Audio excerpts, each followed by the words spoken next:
from his studios in New York, it's time for Wake Up Call with Dan Tortora, where sports meets life.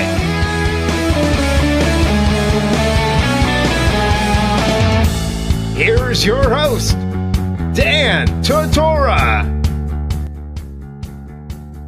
Welcome here to Wake Up Call with Dan Tortora on wakeupcalldt.com, your one-stop sports shop, and on mixlr.com/wakeupcalldt. Hope you're all having a good day, enjoying yourselves, having some fun. Happy March 20th. Can't believe that we're already through the midpoint of March, but the Ides of March are rolling and things are happening, and the NCAA Tournament is crazier than ever.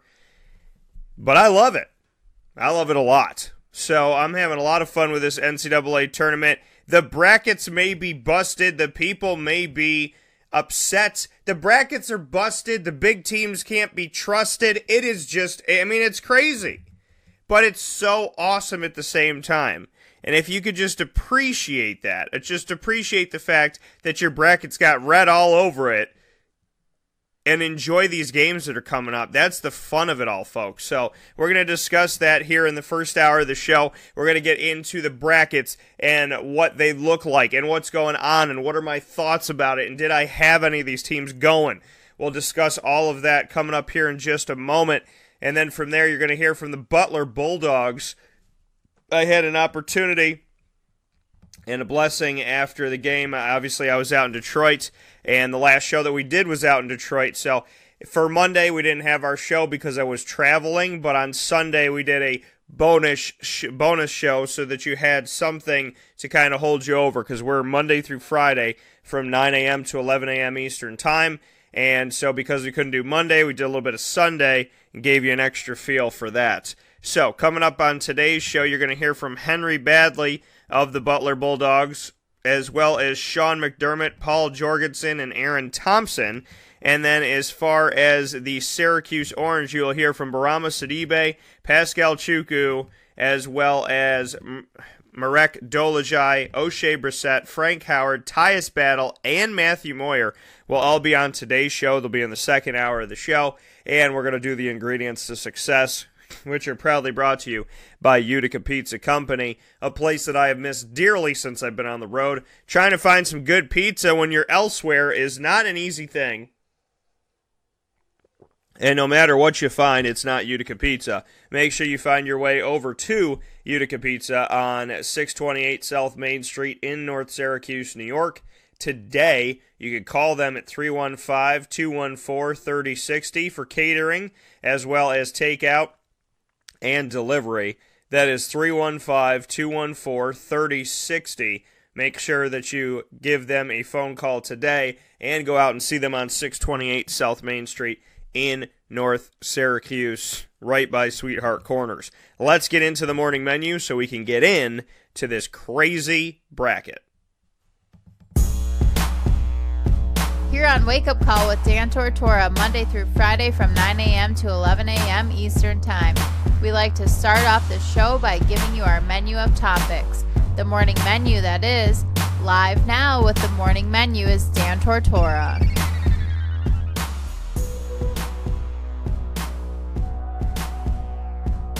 The morning menu right here on Wake Up Call with Dan Tortora on wakeupcalldt.com, your one-stop sports shop, and on mixlr.com/wakeupcalldt.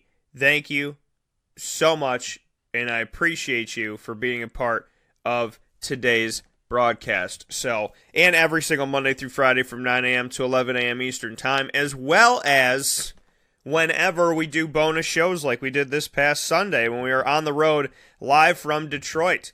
And I want to get, obviously that we're in central and upstate New York, and, we do events all over Syracuse and all over central New York, and you get to see us and hang out with us, and we do trivia on Tuesdays at Sammy Malone's in Beeville, and we do CNY Game Show Night, which is a totally new creation, which is a bonding of Family Feud and Pictionary. We do that every Thursday night at 7 p.m.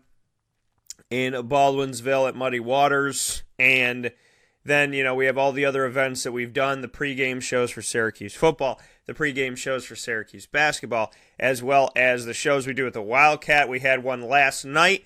The women showed up, and their supporters were there as well. The Wildcat women, the West Genesee Wildcats girls basketball team, showed up with so many supporters. As always, it's the second time we got to have them there. They made it to the Final Four for the states, and so we got to celebrate that with them, that they won a Class AA championship for sectionals for the second year in a row. Stafford Spreeder has been the head coach for 3 years at West Genesee, and in 2 of the 3 years, they've won a sectional championship. Then they went on to get into the state playoffs and have an opportunity to win states and went to the Final Four. And I'm so proud of the work that they've done and so thankful for the young women that I've had the opportunity to get to know and speak with. So I want to give a big shout out to everybody that was there. That show is going to air inside of Wake Up Call tomorrow morning at 9 a.m. Eastern Time sharp. I want to give a thank you to Bailey Lagnetto, as well as Mackenzie Smith, Madison Smith, Maya Case, Haley Collins, and of course, head coach Stafford Spreeder, for being a part of the broadcast, for being amazing, for being supportive, and just being the wonderful people that they are. So thank you times a million. I truly appreciate everything that you have done, and it means so much to me. I really do appreciate it. So, and I want to give a shout out to Don Bond, who put, I heard you asking Coach B a question after the game, and so he sent me a little message there. So thank you, Don Bond, for listening into the press conference out in Detroit, and for giving me a shout out. I appreciate that very much. So thank you to you. Write me a little message here this morning. And yeah, he mentioned that a kid asked a question. Yeah, there was a kid that was asking questions out there, and he was. I appreciate all that stuff. I think that that's a really amazing thing and a wonderful thing when kids get to do that and get to ask questions, and and he was saying that Jim Boeheim was like, next question. But I'm happy that Jim answered the question and that he did that. I appreciate the fact that he took the time to answer the question for the young man. So big ups to that. It was fun to be in the room and see, young men and women doing these things. Pardon me. Woo! So I am not trying to make you tired this morning. I have had 14-hour days for like 2 weeks. And I came home yesterday on the first flight from Detroit, told myself I was going to go to sleep, and then the wonderful, beautiful, ever-exciting DMV made my day a long and arduous process of something that they messed up that I had to fix. So, shout out to the DMV. First, let me say this.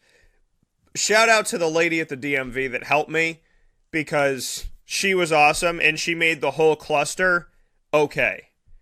But the rest of the people in the process, it was not a fun process. And everybody helped out and did stuff. Nobody was mean. Nobody was tough. Nobody was rude to me. It's just, it was just a long, arduous process. And the DMV, the first person I spoke with, said that it was their error, but I had to fix it. And I was like, if I had a nickel for every time that somebody screwed up and I had to fix it. So, but, there we go.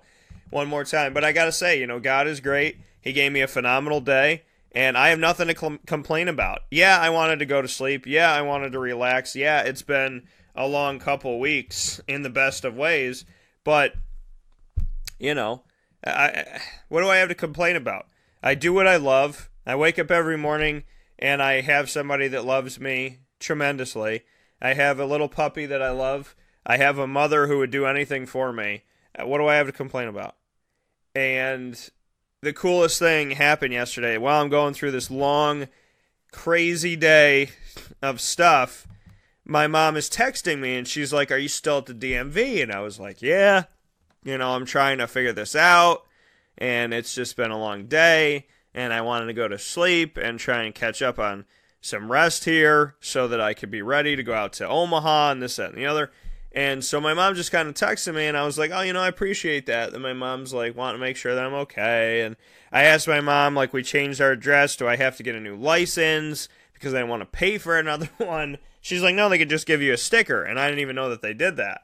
So I'm talking to Mom about it, and we're setting everything up and whatnot. And then I get out. This is the like awesomeness of my mom. I walk out of the DMV, and I go to my car, and I'm trying to put my new registration on my car. So I'm putting the registration on the car, and somebody beeps their horn, and I was like, whatever. And then they beeped again, and I turn around and I look, and there's my mom sitting in her car. And I was like, what's up? She's like, what's going on? She's like, are you all done? I said, yeah. She's like, you got to go back inside or something. I said, no. And I was like, what are you doing? She said, I was in the neighborhood. I want to come over. My mom literally, my whole day spent running around Syracuse, New York, trying to get this thing figured out. And my mom showed up just because she wanted to see me and let me know that she's there, and she wanted to give me some positivity in the craziness. And so I was like, Mom, what do you want to do? She was like, I don't know, you want to go to Chick-fil-A? And obviously anybody that's ever listened to the show knows that answer is always yes. So I was like, sure. My mom had never been to this Chick-fil-A. So she brought me out to Chick-fil-A, and we had lunch together. And it was the greatest gift on a day where I was exhausted and just wanted to go home. It was my mother just going the extra mile like she always does, and I thanked her for that yesterday. I said, Mom, I want to thank you for being the awesome mom that you are and for just showing up. And she's writing me a message right now. So, but no, I mean, she's the nicest. She's the nicest lady, and she goes above and beyond. And those are the things, like the little surprise moments that she does. It's like, it's one thing to text your son and be like, hey, it's going to be all right. Don't worry. It's not a bad day. I know you're tired, but it's going to be all right. It's one thing to do that and be a great mom, being like, I'm with you and I love you and it's going to be okay. And it's another thing to show up where I am just so I could see her smiling face. And then she's like, hey, you want to go to Chick-fil-A? And then we went and had dinner together. And it was wonderful. And I had a great time with her. So I want to thank my mom for showing up yesterday like she always does and brightening up my day like she always does. So shout out to my mama, and I thank you so much for that. We're going to take a quick step aside here. We're going to come back and speak on those brackets and what they look like today in an ever-exciting March Madness in just a moment. This is a wake-up call, fast break. Carvel DeWitt, it's what happy tastes like. Do you know why? Because we make ice cream. Creamy, rich, flavorful ice cream. Not yogurt or ice milk like some of our competitors. Ice cream. Fresh, by hand, daily. For the calorie conscious, we have something new for you. Our new Carvelite. Same great flavor, creaminess, and texture of our regular ice cream with only 35 calories an ounce. So whether you want an ice cream cake, flying saucer, dasher, carvalanche, hard or soft ice cream, we will satisfy your craving with our fresh, handmade regular or new Carvelite ice cream. Carvel DeWitt. It's what happy tastes like. Clothing that will change with you without you having to change. DreissigLady.com, DREISSIG Lady.com. With the Bamboo line Relax Fit clothing as well as the Athletic Fit clothing, DreisigLady.com is fit for any woman, any time of the day, anywhere. Whatever you're doing, whatever your day commands of you, command yourself to feel comfortable in Dreisig Lady Apparel. DREISSIG Lady.com. For all the women out there, feel good in what you're wearing. And don't feel like you have to constantly change throughout the day. Whether you're a stay-at-home mom, a business owner, going for a jog, going for a meeting, or just relaxing at home, DreisigLady.com is the right fit for you. DREISSIG, lady.com.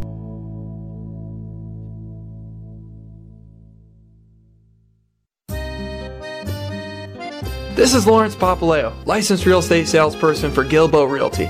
Call our home office at 315-752-9513, or better yet, call or text me directly at 315-748-2524. Let me ask you a question, Lawrence. If I needed you to help me buy a house, find the right place, could you help me do that? Joe, I'll help you find your dream home. You don't ever say my name on the radio, never. If I needed to sell a house, could you help me go about that the right way? Yes, I can. How do they get a hold of you? Call me directly at 315-748-2524. But you also do the commercial property. So if I got a business, couple businesses, got to take one here, move it over there, do this, do that, are you going to help me buy and sell my commercial property also? Yes, sir. I like that. What's my name again? I have no idea. Absolutely, but they need to know your name, so give it one more time. This is Lawrence Papaleo, licensed real estate salesperson for Gilbo Realty. My phone number is 315-748-2524. Why don't you tell them your name one more time and that number so we can jot it down? This is Lawrence Papaleo. Call me or text me directly at 315-748-2524. Muddy Waters Kitchen and Bar is your home on the water for every season. Join them on Wednesdays for all-you-can-eat wings, chicken thighs, and drumsticks from 3 to 9 p.m. And on Thursdays, join me, Dan Tortora, for live game show night. A new night out unlike anything you've played before in Central and Upstate New York every Thursday at 7 p.m. And while you're there on Thursdays at Muddy Waters Kitchen and Bar, from 5 to 9 p.m., join them for the barbecue all-you-can-eat buffet with buffet-style sides, ribs and pulled pork, chicken thighs, and drumsticks. And on Wednesdays and Thursdays, all-day happy hour. You know how to get it done right at Muddy Waters Kitchen and Bar on 2 Oswego Street in Baldwinsville, New York.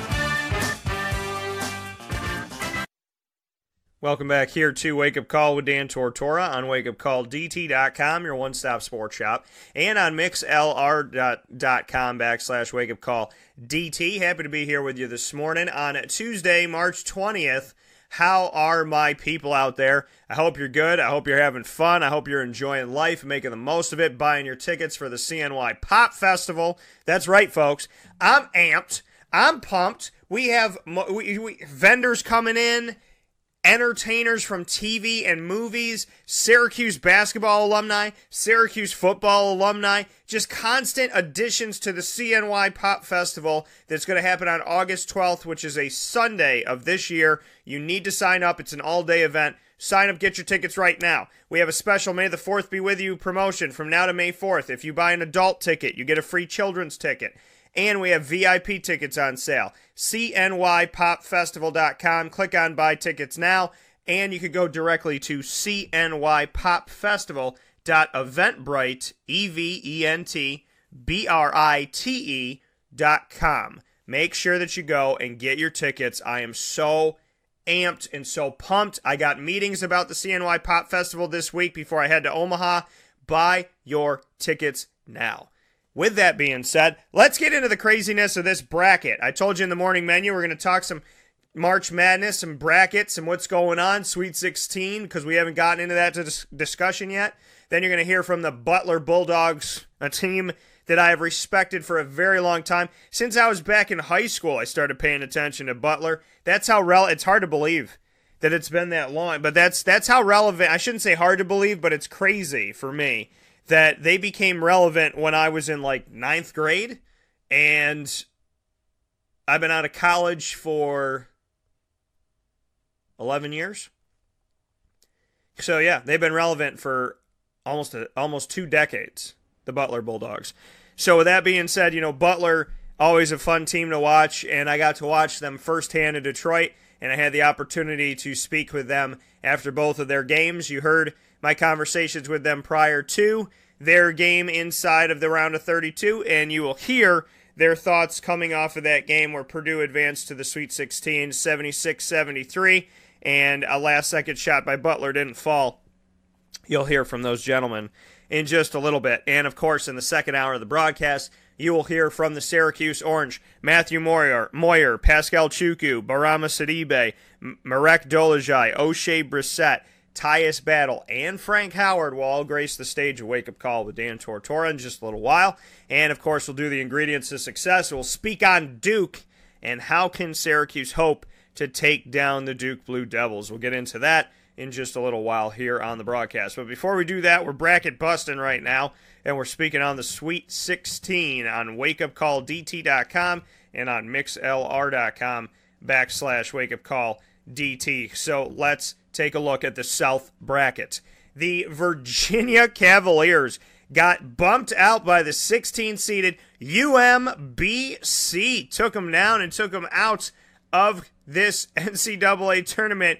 UMBC making it happen. And when I say it, it makes me think of Private Parts with Howard Stern when he was going, WNBC, WNBC. That's what it makes me think of here. So, UMBC, the Retrievers retrieve the first victory ever for a 16 seed. 16 seeds were 0-132 coming into this NCAA tournament, and they come out of this one 1-135. They said that a number 16 had never beaten a number 1, and hard to believe at the age of 32 that I experienced it already, that a number 16 seed, crazy, has won this thing. 15 seeds have won as well, and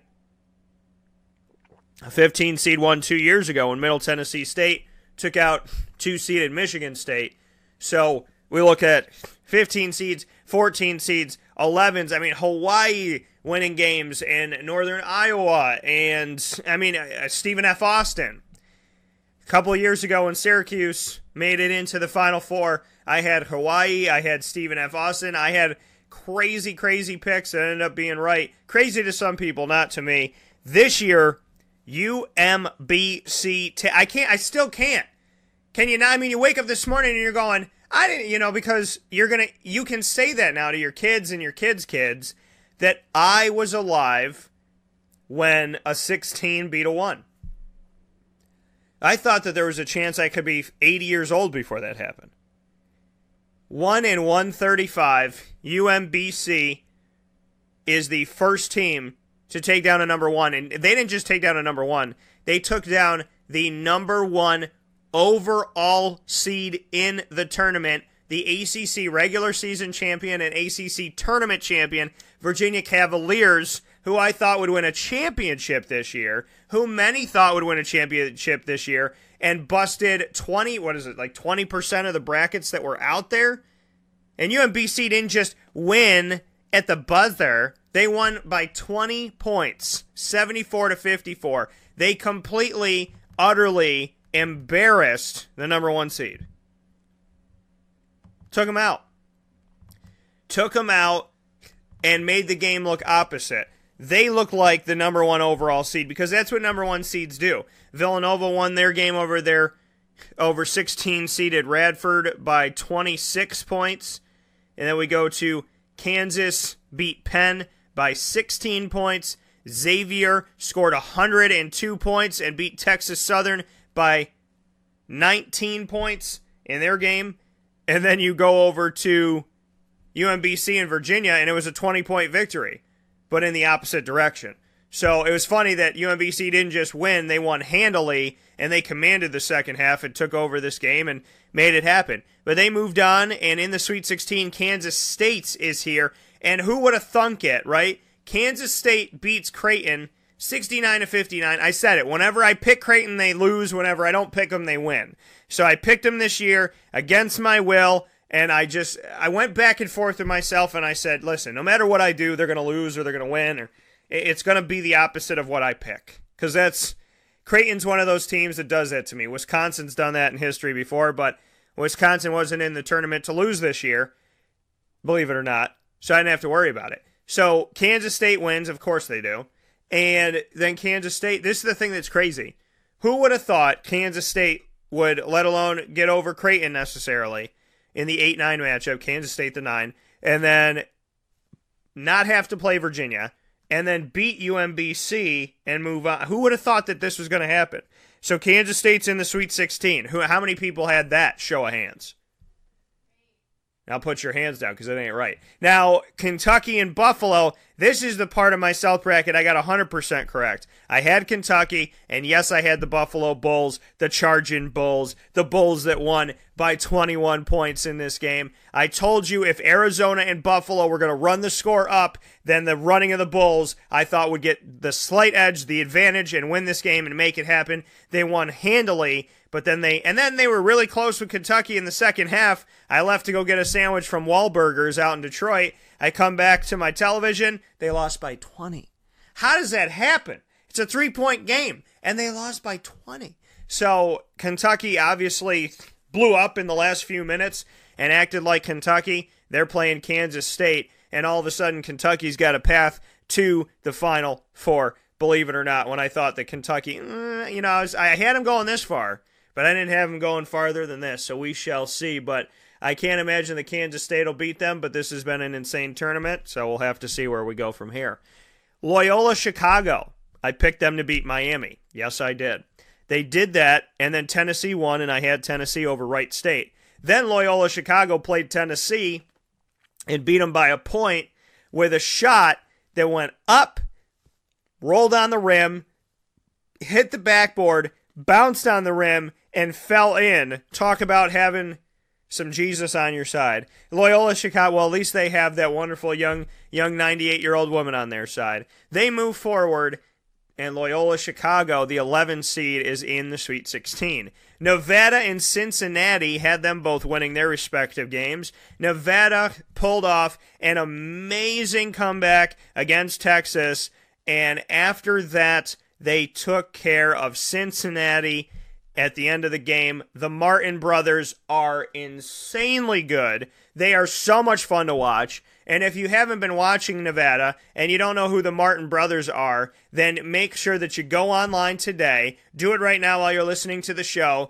Go to YouTube, look up Martin Brothers Nevada or Nevada Martin, whatever it may be. Look it up today and watch these guys because they are the type of unstoppable in this tournament that you would expect out of a Kentucky or out of a Duke. When they go out to the floor, they're going to make you pay. They're going to make it happen. They're going to make it all worth it. And I want to get into it right now here.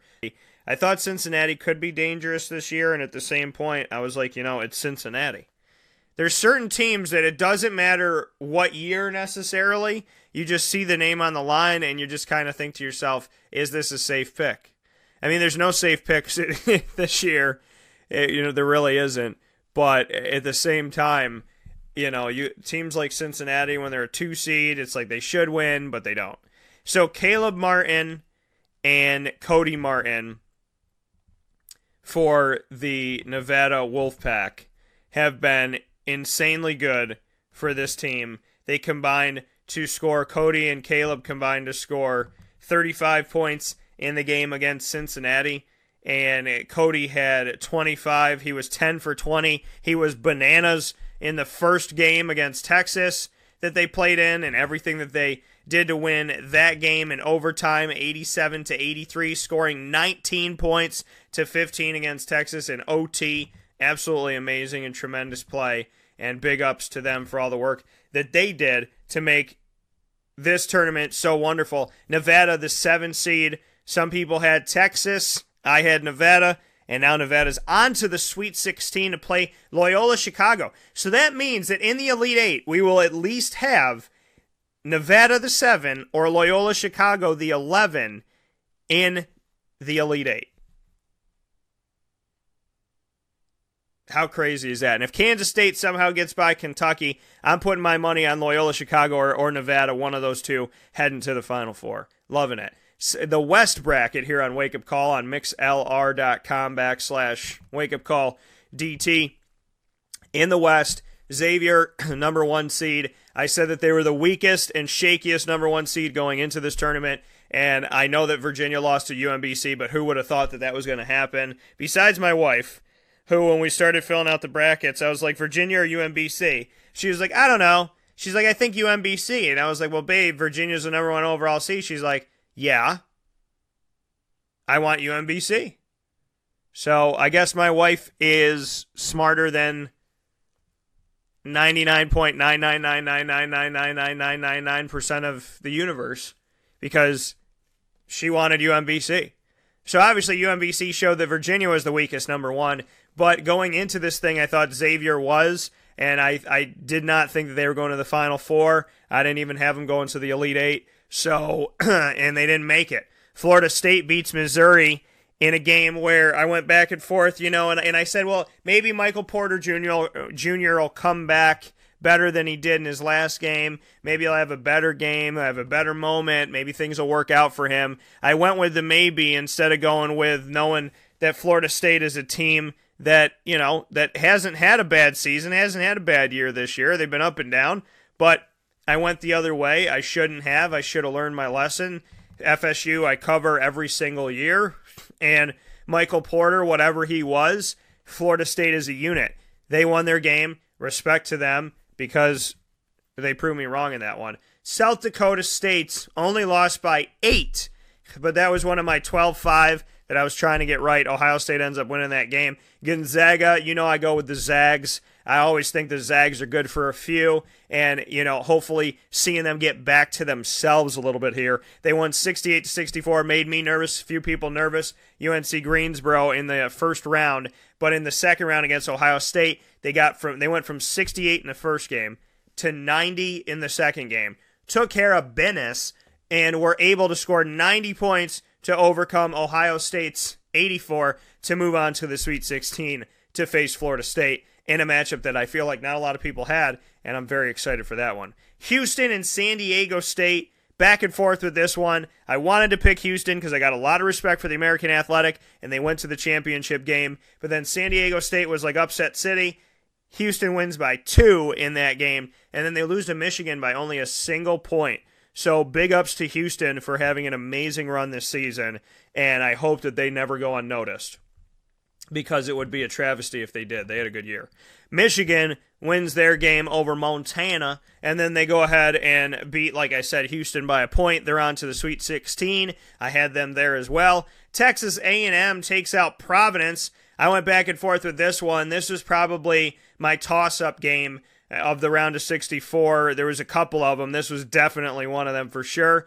I went with Providence ultimately, and Texas A&M won. I had North Carolina over Lipscomb, and then Texas A&M took it to North Carolina. How about this? Cincinnati goes down to Nevada, but North Carolina goes down to Texas A&M, both 7 seeds. Nevada and Texas A&M, both 7 seeds in this tournament, and both handle their business. Nevada does it right before the buzzer, and Texas A&M does it by 21 points. Spanked North Carolina. Told North Carolina the whole second half, it's cute that you play in the ACC. It's cute that you had some fun this year, but you ain't going anywhere. You are not returning as a reigning champion. We'll see you when we see you. It ain't going to happen. You will not be in the two-peat. You are not going to be repeating anything. You're just going to be heading your way out of this tournament. Texas A&M as a 7 seed,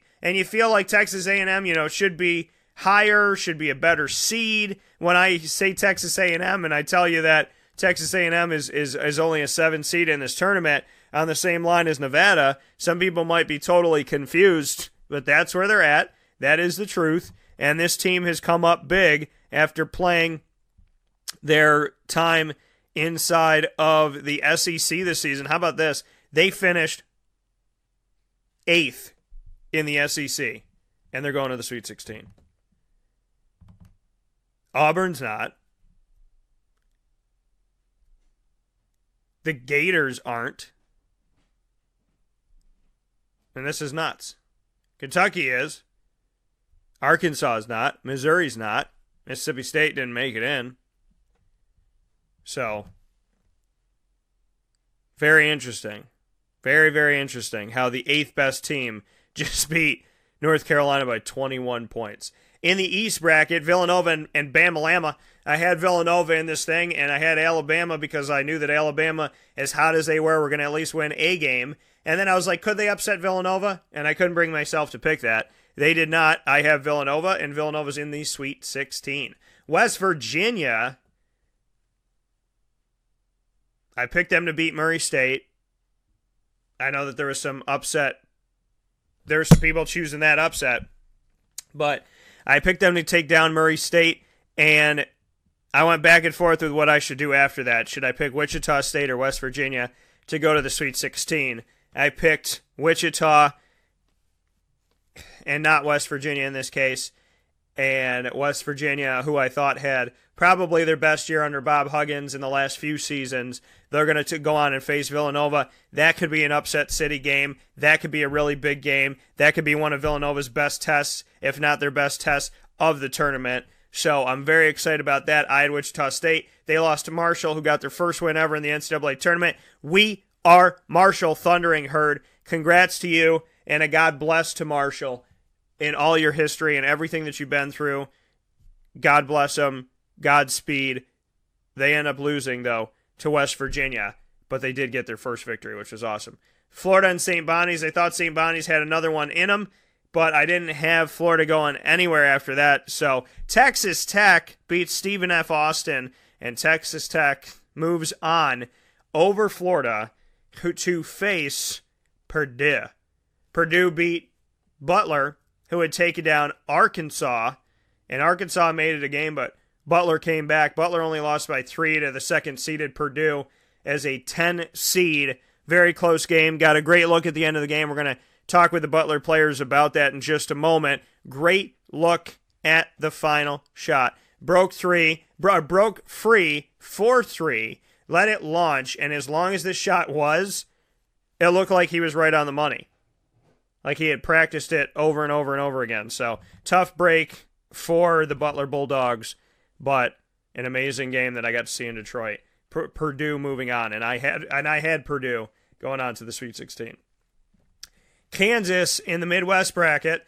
Kansas, like I said, they beat Penn, and then I had NC State over Seton Hall. This is a tough one for me.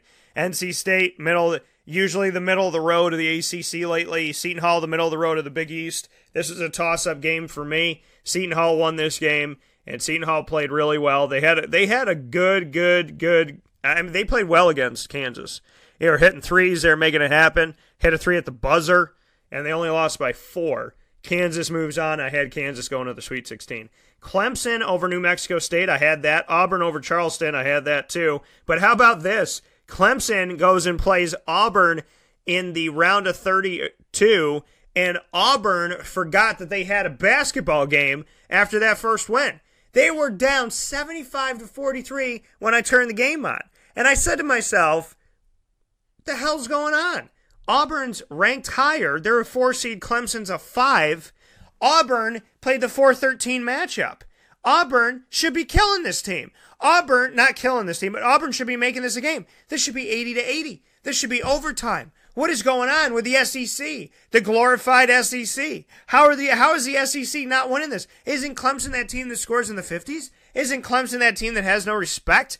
I am so proud of Brad Brownell. I am so proud of Brad Brownell because this is a guy who people thought was going to lose his job. I thought they're going to fire this guy.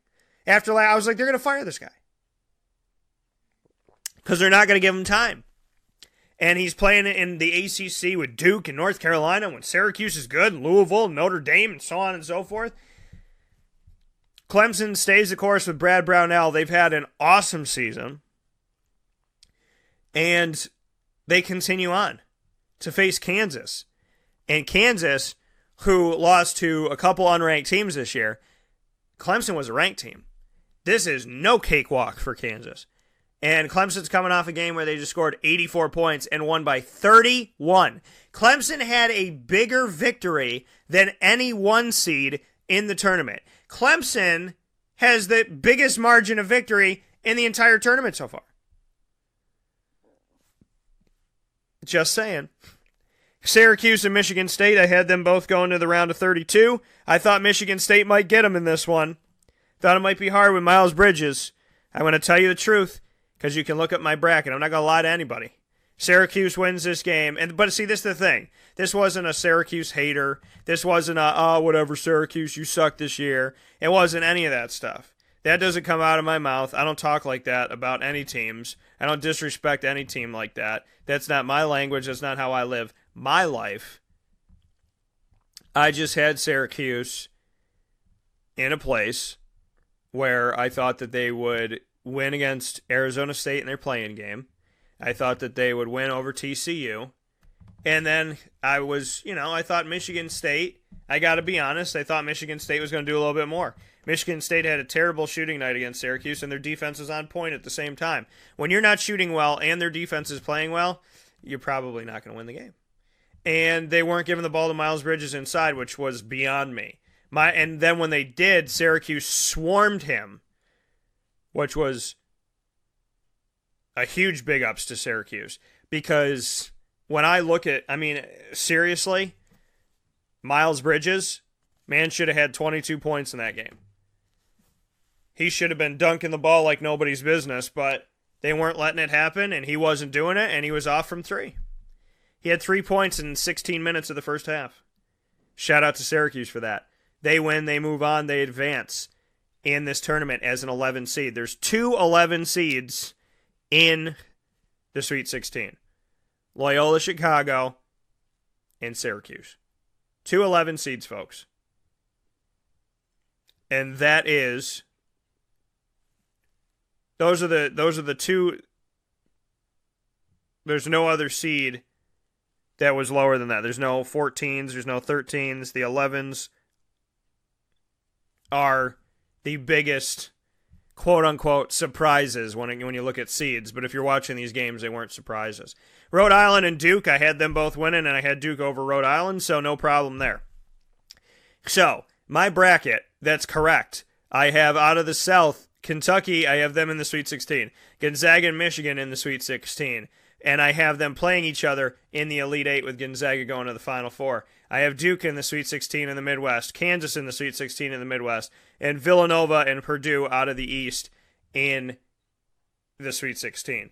So I have Sweet 16 survivors all over here, and 3 of my 4 Final Four are still alive. It just so happens that I picked Virginia.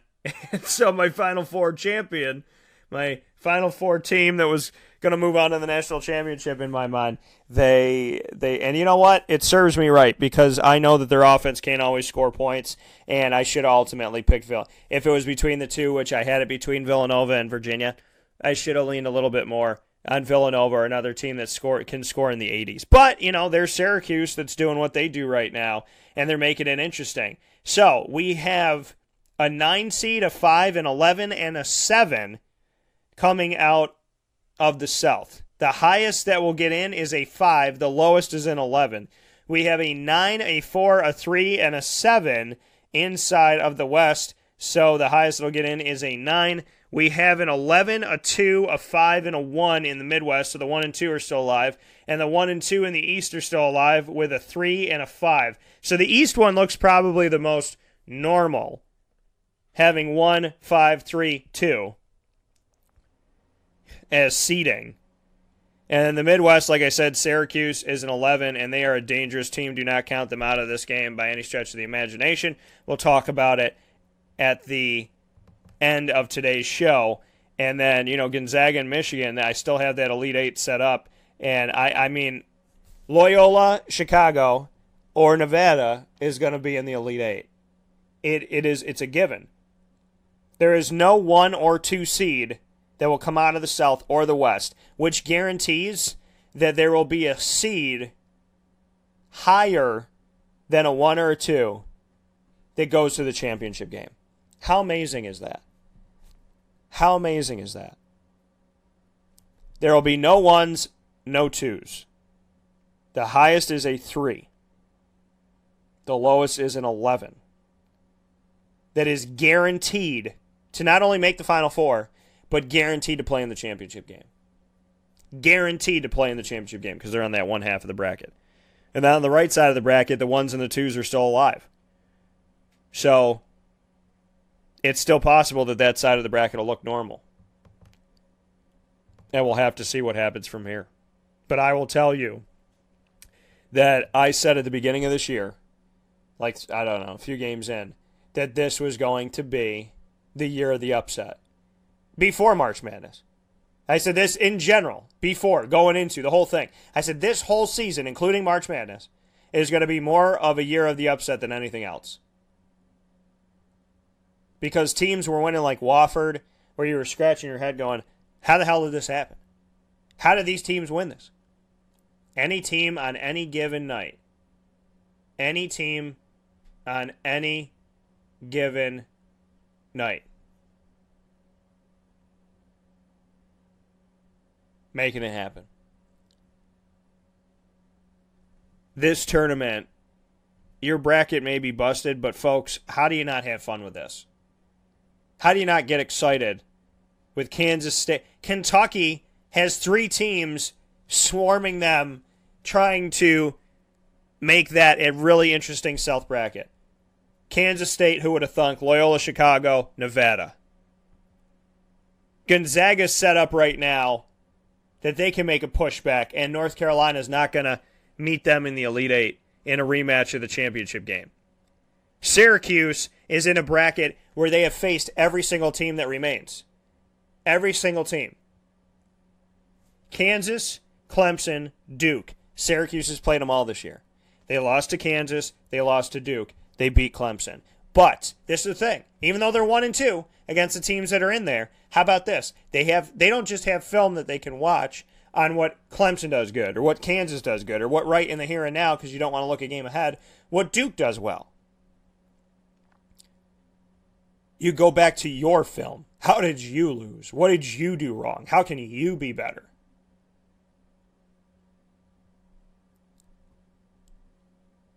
How can you be better? Syracuse has seen everybody that's left in the Midwest bracket. I find that interesting. And then in the East, Villanova and West Virginia. This is an old Big East rivalry.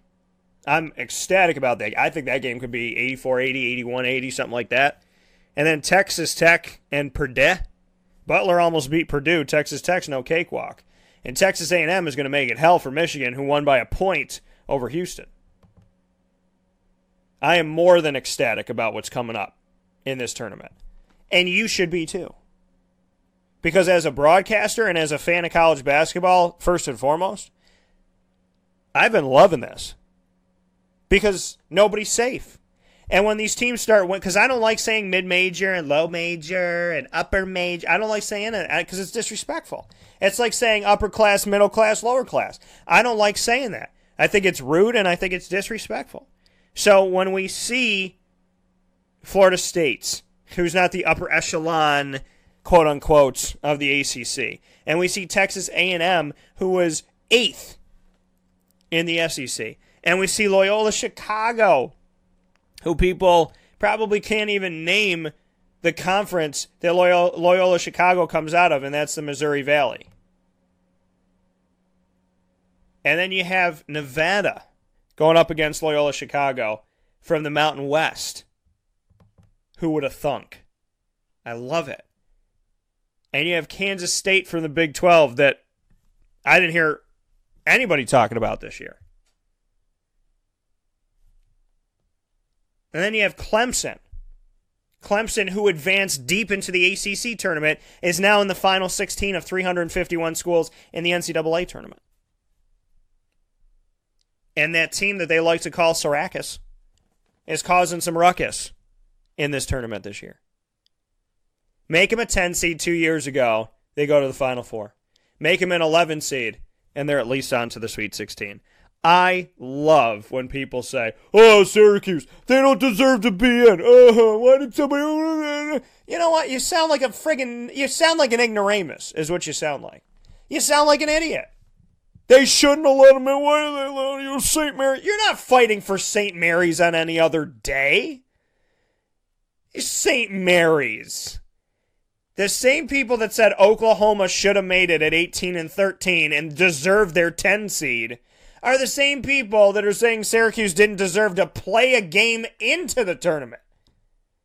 Syracuse doesn't deserve a play-in game, but Oklahoma, with 2 less wins than Syracuse, that had a terrible half of their season, if not more, deserves to get in because they have Trae Young.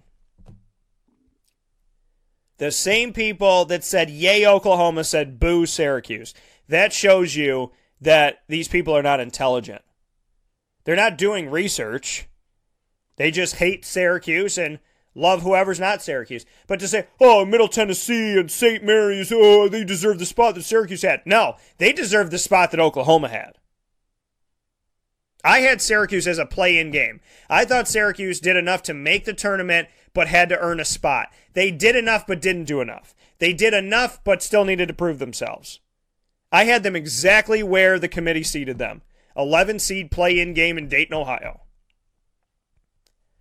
Middle Tennessee, St. Mary's, yeah, they deserve to get in.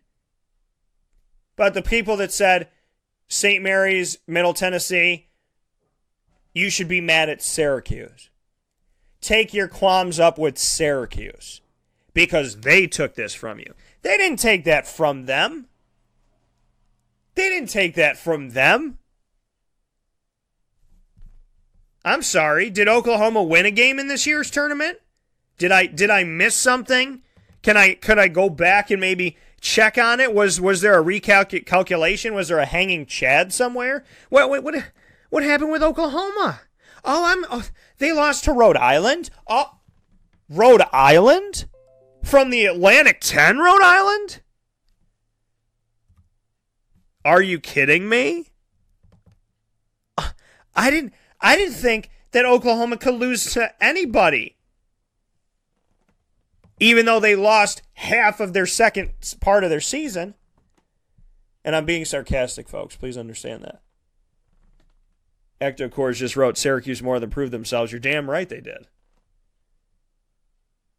2 years ago, I'm at the NCAA tournament following Syracuse and everybody all the way through. And I'm on the Syracuse road and I'm every game. And it was hate, and it was hate, and it was hate, and it was hate, and it was hate, and it was hate, and it was hate, and it was hate, all the way to the Final Four. And now it's hate and hate and hate and hate and hate all the way to the Sweet 16. The intelligence factor is not there. People show their true colors, right? You can't come on to a thing and be like, I love this team, so they're going to win every game. Because as a broadcaster, it's a cardinal sin to be partial. So it's a cardinal sin for me to come on here and say, I love this team, so they're never going to lose a game.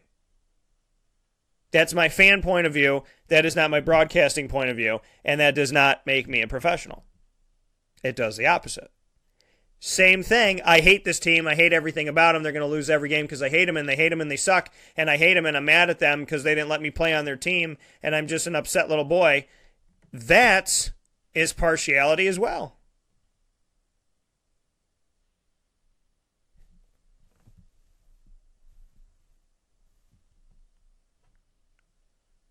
So there you go.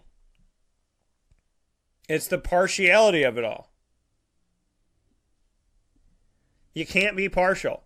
I hate this team, so they can't win. I love this team, so they'll never lose. You can't be that way in broadcasting. Can't be that way in how you write. Can't be that way in how you approach your job. Comfort of your own home, walking around the city, what t-shirt you want to wear, do you, bro. Do you, sis. Do what you want to do. But when I turn this microphone on, I'm going to be as intelligent as I possibly can be. I'm going to have knowledge and have wisdom and do my research and trust in God and do the best I can do. I'm going to trust my gut and I'm going to know what the hell I'm talking about. And if I don't know what the hell I'm talking about, I'm going to look it up. Because I can promise you that if I'm talking about something in my mind that I don't feel comfortable about, I feel like I owe it to you to know what the hell I'm talking about. And people do not do that with Syracuse. For whatever reason, they don't do it. They don't deserve to be in. Oh, St. Mary's. Oh. These people are the same people last year that said St. Mary's comes from a conference that nobody cares about. These are the same people that said that Gonzaga didn't deserve a number 1 seed and they went to the national championship. These are the same people that said that Middle Tennessee State didn't beat Michigan State. Michigan State just didn't want to play the game or didn't care about the game. Or that Tom Izzo should get a thank you card from Syracuse. Because I'm sure that Tom Izzo went to the tournament and said, I would rather Syracuse win than us, so let's lose to Middle Tennessee State, bump ourselves out of the tournament, embarrass ourselves, make less money for the university, get less exposure, do less for our fans because a team that we have no connection to should win. And even if we lose to Middle Tennessee State, there's no guarantee that Syracuse will beat them. But I'm going to set up this whole chain of events because it's a proven fact that we wanted to lose so Syracuse could win, so Syracuse can move on because we love Syracuse and we hate ourselves. What type of ignoramus, idiot, moron, ignorant, naive person would speak that type of language? The sad thing is, folks, a lot of people, a lot of talking heads spoke that language, and they got embarrassed all the way to the Final Four. I got laughed at 2 years ago for picking Syracuse to be one of the best teams in the ACC. 770 people voting. I was the only person to put Syracuse atop the ACC. And at the end of the year, when they made it to the Final Four, I was laughing my head off. Nobody came to me to do a story after that. Nobody came to do a story about the tail between their legs and how they're embarrassed and they owe me an apology. Nobody in the media apologized to me. They used me as a story in the beginning, and when I was right at the end, nobody wanted to talk. Mum's the word. I did my research on Syracuse. I didn't pick them because I was born in Syracuse. I picked them because I saw something in Mike Benajay and Tyler Lydon and Malachi Richardson and Trevor Cooney and Dajuan Coleman finally being healthy. I saw something in that team that impressed me. And it impressed me so much that I thought that they had something to give. Johnny says church. That's right, Johnny. Church Street. I'm bringing you the sermon this morning. The homily is on Wake Up Call. So it's beyond me. It's beyond me. And just come on the air and say that you're wrong. The people that hate on Syracuse so much. And I have to talk about it this morning because somebody could say, well, Dan, you're on the other side then. You love Syracuse because you're having this conversation. That is not why I'm having this conversation. I'm having this conversation with you because I'm sick and tired of you having your airwaves blistered and bruised and just like pus coming out of the wound of people talking with no knowledge. People just spewing hatred. So I'm on the air to even out the playing field and say, how do you feel about Syracuse now? What do you think about Syracuse now? Do you feel good about your personal attacks on Syracuse? There's no way they can win a game because I hate them. I'm mad at them. It's this crazy ex-girlfriend thing. I've had people do this to me. I've had people in the media world try to discredit me because they personally didn't like me and they sounded like a jealous ex-girlfriend. And they went down in history as a jealous ex-girlfriend who is not dating me anymore. And you know what? The joke's on you, sweetheart, because if you're a jealous ex, I'm cool with that. I'm down with that because I love the life I got. And I'm not worried about any ex-girlfriend back in the history, nor should anybody be. But this is what these people sound like with Syracuse. They sound like jealous ex-girlfriends. Oh, she cheated on me. No, she didn't. Oh, she hurt me and she didn't. No, she didn't. She did her job. She did what she was supposed to do. Come on the air and say 3 words. I was wrong. That's it. I was wrong. Say it with me now. I was wrong. Bouncing ball. I was wrong. That's it. I was wrong. It's one thing to say, I don't think Syracuse will win this game because X, Y, and Z. It's another thing to act the way that some quote-unquote professional media people have acted. Syracuse doesn't deserve to be in this tournament. Syracuse is awful. Syracuse only won with 60 points scored. Syracuse only scored 57. What is this now? So now when Syracuse is winning, because you have no other argument to have, because they beat the team you said that they couldn't, now your argument is, yeah, but they're not winning by enough. They're not winning by enough. They're not scoring enough. And then what I heard in Detroit, Syracuse is too boring to watch. That's what I heard from people in the media. Syracuse is too boring. I couldn't stand watching that boring game. I just wanted to go home. People writing on the internet that Syracuse should never be allowed in the NCAA tournament ever again because they're boring. It's like, this is what you've resorted to now. You can't say anything about their level of play. You can't say anything negative about their defense. You can't say anything about the fact that they beat Michigan State. So now you've resorted to saying, well, I was bored watching the game. Well, I just, I don't like the color orange. I don't like Tyus Battle's haircut. I was mad that Tyus wasn't wearing the banana shoes and that he was wearing different sneakers. I think, Frank Howard, I don't like the name Frank because I dated a guy named Frank, and I don't like people named Frank because Frank that I dated was a mean guy. Like, this is what professional, quote-unquote, people are saying now.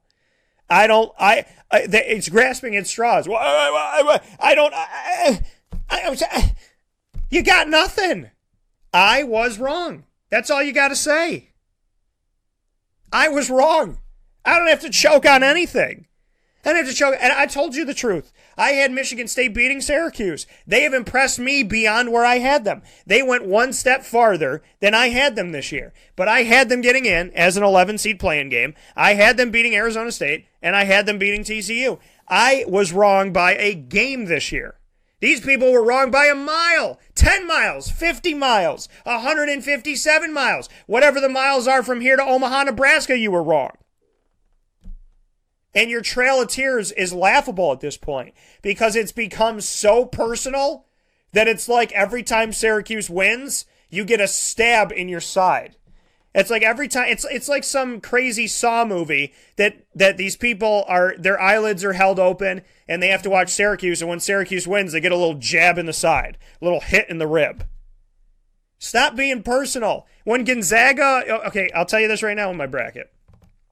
When Loyola Chicago won an extra game, the game over Tennessee, I didn't go out and go, oh, Loyola Chicago, oh, they got an old lady behind them, and I don't believe in God, and oh, blah, blah. I didn't do any of that stuff. When Virginia lost and ruined my entire road to the national championship, you know what I did? I sent a tweet out to UMBC. I said, congratulations. I made an entire, I went in and I edited something and made them an image of their logo and said, UMBC retrieves first 16 seed win, and then put 1 and 135 for the record of 16 seeds.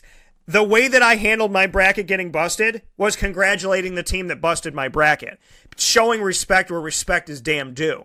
So I'm not sitting here this morning going, well, I had West Virginia wrong, I had Texas Tech wrong, I had Clemson wrong, I had this wrong. I'm not sitting here complaining about anybody. I went through every single matchup, every single round, and respected everybody. I respect them all. I, at this point, hope my bracket blows up even more because it'll make the tournament more exciting. But Loyola Chicago's an 11 seed, and they're a miracle Cinderella story. Syracuse is an 11 seed, and people are acting like they're having a kidney removed today. There's 2 11 seeds that are being treated completely different in our society, and newsflash, 99% of the people that are cheering, quote-unquote cheering for Loyola Chicago, didn't even know Loyola Chicago had a D1 basketball program before the tournament started. So, you hate on Syracuse for being an 11, play-in game. You hate on, but you love Loyola Chicago. Oh, Dan. Loyola Chicago's they're a great story, Dan. Because if they make it, we can utilize this old woman, and we can use her to our advantage, and we could do this and this and that and the other thing. Have a fun day. Have a great time. And can we please stop with showing kids crying when their team loses? Can we stop doing that? Because they become memes. When we as a society have resorted to making fun of children who are sad, it's like the day before the apocalypse. If we as a society of grown people are hoping and wishing to see a meme of a crying child that we can use to make fun of that kid and make fun of other things from now until eternity on Twitter, we have lost complete control of everything in life that matters, and we should be ashamed of everything that we are. I'm not going to lie to you. That's the truth. And by the way, shout out to the Buffalo women's team that's an 11 seed that continues to move on in the women's bracket. The Buffalo Bulls winning in the men's bracket and the women's bracket this season. Shout out to both of them. Johnny B said, "Kiss me, fat boy," which is one of the things that I like to utilize as a little joke hotkey from the original It. Then he put, "Raise your hand if you were wrong. Gotcha," because I say that all the time. I tell people to raise their hands, and I'm very confident that you do, but I can't see it. He said, "Haters are going to hate." I love how everyone literally can choke on their words now, is what Ecto Cores had to say. That's right. That's right. Choking on your words. Man, it's got to be hard to stomach that. The fact is, it's like word diarrhea right now because they can't stop. Like, once they decided they hated Syracuse and they told the world they hated Syracuse, they just can't stop hating Syracuse. You apologize and say, "I was wrong and I used my professional platform to make a personal attack and I shouldn't have done that." People might have some respect for you after that. I used my professional platform to make a personal attack and I'm sorry. That's all they had to say. But instead it was like, okay, well, I'm wrong, and then I was wrong, and then I was wrong. They've won 3 games. Now they're in the Sweet 16. So what can I do right now but continue to tell people that I hate them? I hate them so much. Oh, my God, I hate... And why? Why do you hate Syracuse? What's your problem with Syracuse? What did Syracuse do to you? What did they do to you? And you need to separate that. Okay? Central New York wants to win this game. Central New York wants to win this game against Duke. But the people that I have spoken to since the moment I got home, face to face, I can tell you that multiple people have come to me and said, "Dan, do you believe that we can actually do it? Do you believe?" I'm scared of Duke. I'm nervous about this Duke game. Oh, Duke's got a lot of talent. Oh, they beat them before. Syracuse fans, as much as they love this team, they're going, "We know this is going to be a good game. We respect our opponent." And Syracuse fans can't stand Duke. They have a shirt that says "Beat Duke." They don't have shirts for that for every team, but "Beat Duke" is a very popular shirt. It's a rivalry that was an immediate creation when they joined the ACC. And as much as Syracuse fans loathe Duke, they're respecting them in this game. So if fans can do that, then how can people in the professional ranks continue to spew hatred at Syracuse without taking a step back and going, "You know what? I was wrong. I was wrong." I stood up there in the press area in Detroit on Sunday laughing. Because I know these young men and I'm proud of them because they have done more than what people expect them to do.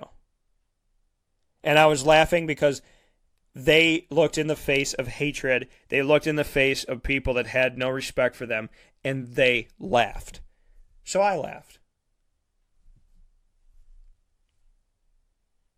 We'll take a step aside here on Wake Up Call with Dan Tortora. We'll come back in just a moment. You'll hear from the Butler Bulldogs, and then you'll hear from your Syracuse Orange very shortly. This is a Wake Up Call Fast Break. Hey, Wake Up Call listeners, this is Tom Taylor, owner of Sammy Malone's, located at 2 Oswego Street in Baldwinsville, New York, overlooking the beautiful Seneca River. We proudly open our doors to you 7 days a week, beginning at 11 a.m. daily, with free parking. Whether it's game day, after-work drinks, or a meal with family and friends, we are honored that you come visit us. Call 315-635-5407 for parties and catering. I'll see you at Sammy Malone's, home of the best sandwich in Beeville.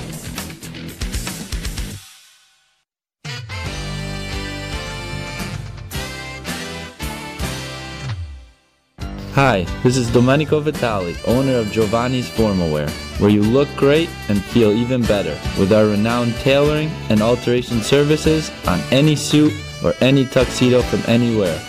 Call 315-455-8729. That's 315-455-8729.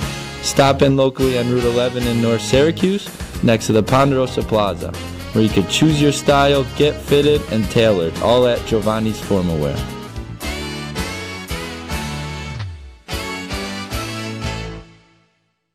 I'm George Townsend of Honda City with some good advice when buying a new car. The true cost of owning a new car is determined by the appraised value when you trade it. No vehicle appraises higher than a Honda. Next, look for low APRs and deep discounts. You also want low maintenance costs and great fuel economy. That's why my advice to you is to buy a new Honda. Looking pre-owned, visit our Honda Certified Used Car Center. Honda City, 7140 Henry Clay Boulevard, Liverpool, or HondaCity-CNY.com. It would be a pity if you don't shop at Honda City. For all of us that have always wanted our favorite restaurant to come to us, it's now a reality in Central New York with It's a Utica Thing, with Utica Pizza Company bringing their wonderful recipes that they've handed down through generations to you, to your event, to your business, to your home. It's a Utica Thing, proudly bringing Utica Pizza Company on wheels to your location. Call 315-738-8946. That's 315-738-8946 to bring Utica Pizza Company to your doorstep with It's a Utica Thing. Welcome back here to Wake Up Call with Dan Tortora on wakeupcalldt.com, your one-stop sports shop, and on mixlr.com/wakeupcalldt. Proud to be here with you. Back in familiar digs, folks. I want to thank the city of Brooklyn, New York. I want to thank, or whatever, city, suburb, borough of Brooklyn, whatever. I want to thank Brooklyn, New York for all their love and support. I want to thank Dayton, Ohio. I just love Brooklyn. How about that? I love Brooklyn. Because New York City's like it's like a special rule. It's like everything on the island. It's like a borough, and then it's a this, and then it's a that. But shout out to Brooklyn. Thank you to Brooklyn for a week of shows. It was an absolute honor to broadcast Wake Up Call with Dan Tortora live from Brooklyn for the second year in a row. I want to thank the people of Dayton, Ohio, and all the nice people I got to meet, and being able to broadcast my show for the first time ever from Dayton, Ohio, and then from first to first, broadcast for the first time ever from Detroit, Michigan. So shout out to Dayton, shout out to Detroit. Thank you so much. I appreciate it, and it just means a lot to me. So big thank you for that. Speaking of Detroit, I had the opportunity to speak with the Butler Bulldogs, a team that I respected for a very long time here in history, as I said earlier on in the show, and it's now time for me to get into that conversation with the Butler Bulldogs. So I have Paul Jorgensen on the show, as well as Sean McDermott coming up, Henry Baddley, and we have Aaron Thompson as well. So I'm going to have them all here for you right now in one-on-one opportunities following their loss by 3 points at the buzzer as they came back against Purdue. Here's what Aaron Thompson had to say about Kamar Baldwin's last-second heave that looked like it was a good look toward the basket. Kamar taking that shot 7 days out the week, we're living with it. So whatever shot Kamar takes, we're confident he's made shots just like that before, practicing the game. So, I mean, we're living with it, whatever decision he makes at the end of the game, because we know he's clutch. That's what he does, so we're living with it. You guys surged toward the end, but just couldn't get over the hump. Just bring me into the last few minutes of the game. They got seniors. They hit shots. They got rebounds. We fought to the end. I'm proud of the guys on the team. We fought until all 3 zeros on the clock. So I'm proud of that. Proud of our guys. As far as Keelan, just what you could say about 27 points in the last game, 29 in this one. Did everything he could to try and bring that one about. Keelan, can't say enough about Keelan.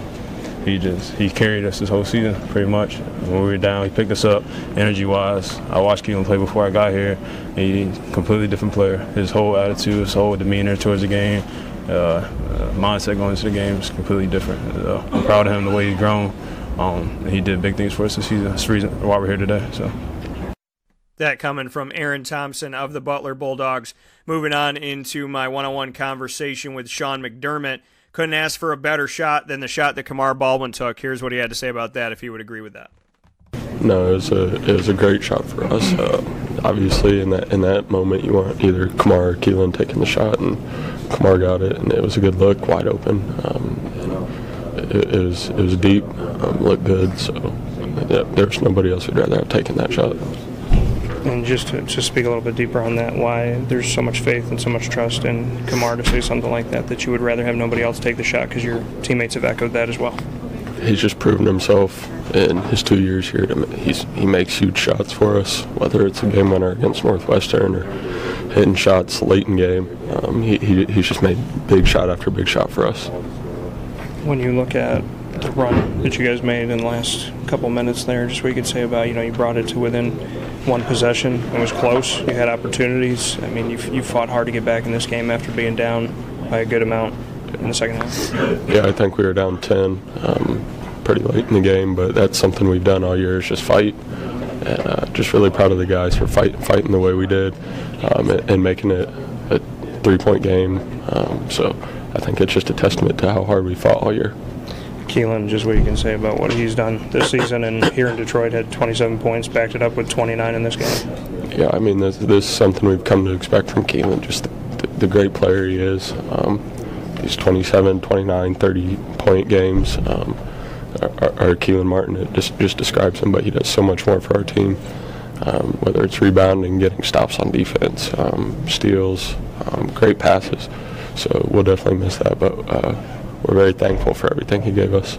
Even though the road ends here for Butler, just what you can say about your pride in this team and about that motto that you wear on your chest, gritty, not pretty. Yeah, I mean, I think the pride we have in this program is just, it speaks for itself.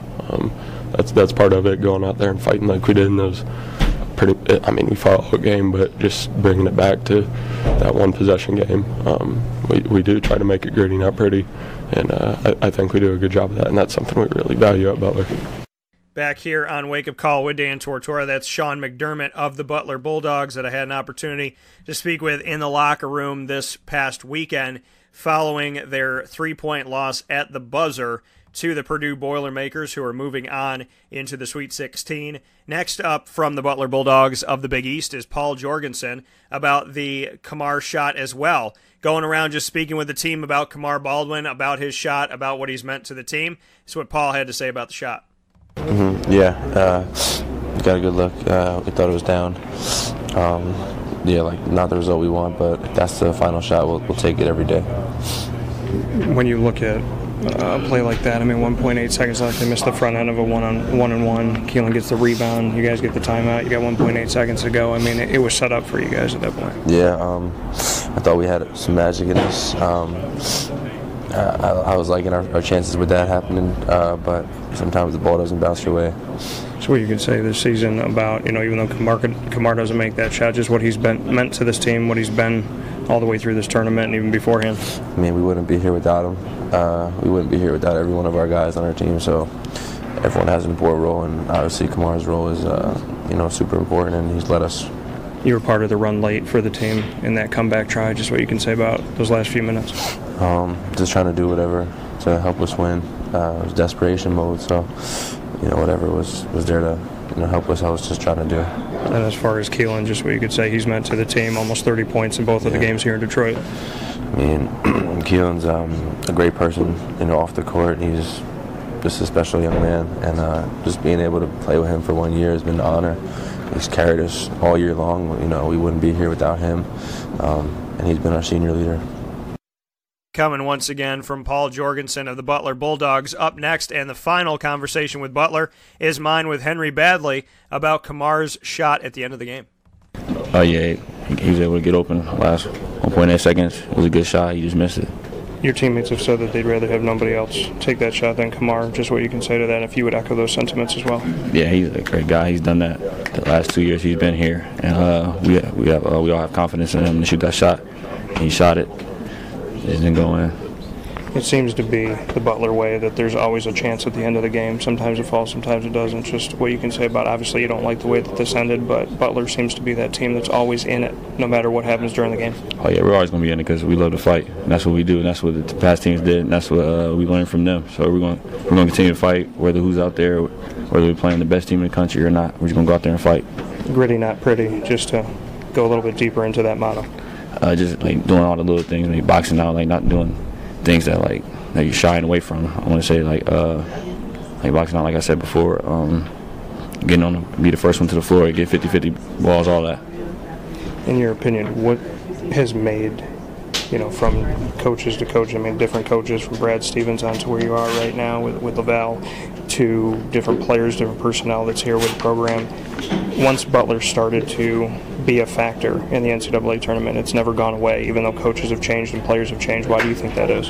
Because we're always saying people, they recruit the great guys. They know from the beginning who they're going to go out and recruit through who's ever talking about them. And they got a great coaching staff. Coach Val, he played here, so they know him. He's an alumni. And then we go down the line. When you look around the room, even though this is the end of the road, just what you can say about your pride in this team and in the guys that you have. We're a great team. Like, I don't know. I'm just worried about it today since we lost. I don't know. Keelan, just what you can say about what he's done. 27 points, backed it up with 29, just how well he did in the tournament here and just what he's been to you all season. Yeah, he fought the whole year. He was that guy. He was our leader. Him and Kat, they showed great leadership today and throughout the whole season. And we looked up to those guys. And after today, I mean, it hurts us. I mean, we got to keep our heads up. They play hard the whole season for us, and we love them for that. The name Leeson Staggerwald has become synonymous with Central New York over the years. And that's why Wake Up Call with Dan Tortora.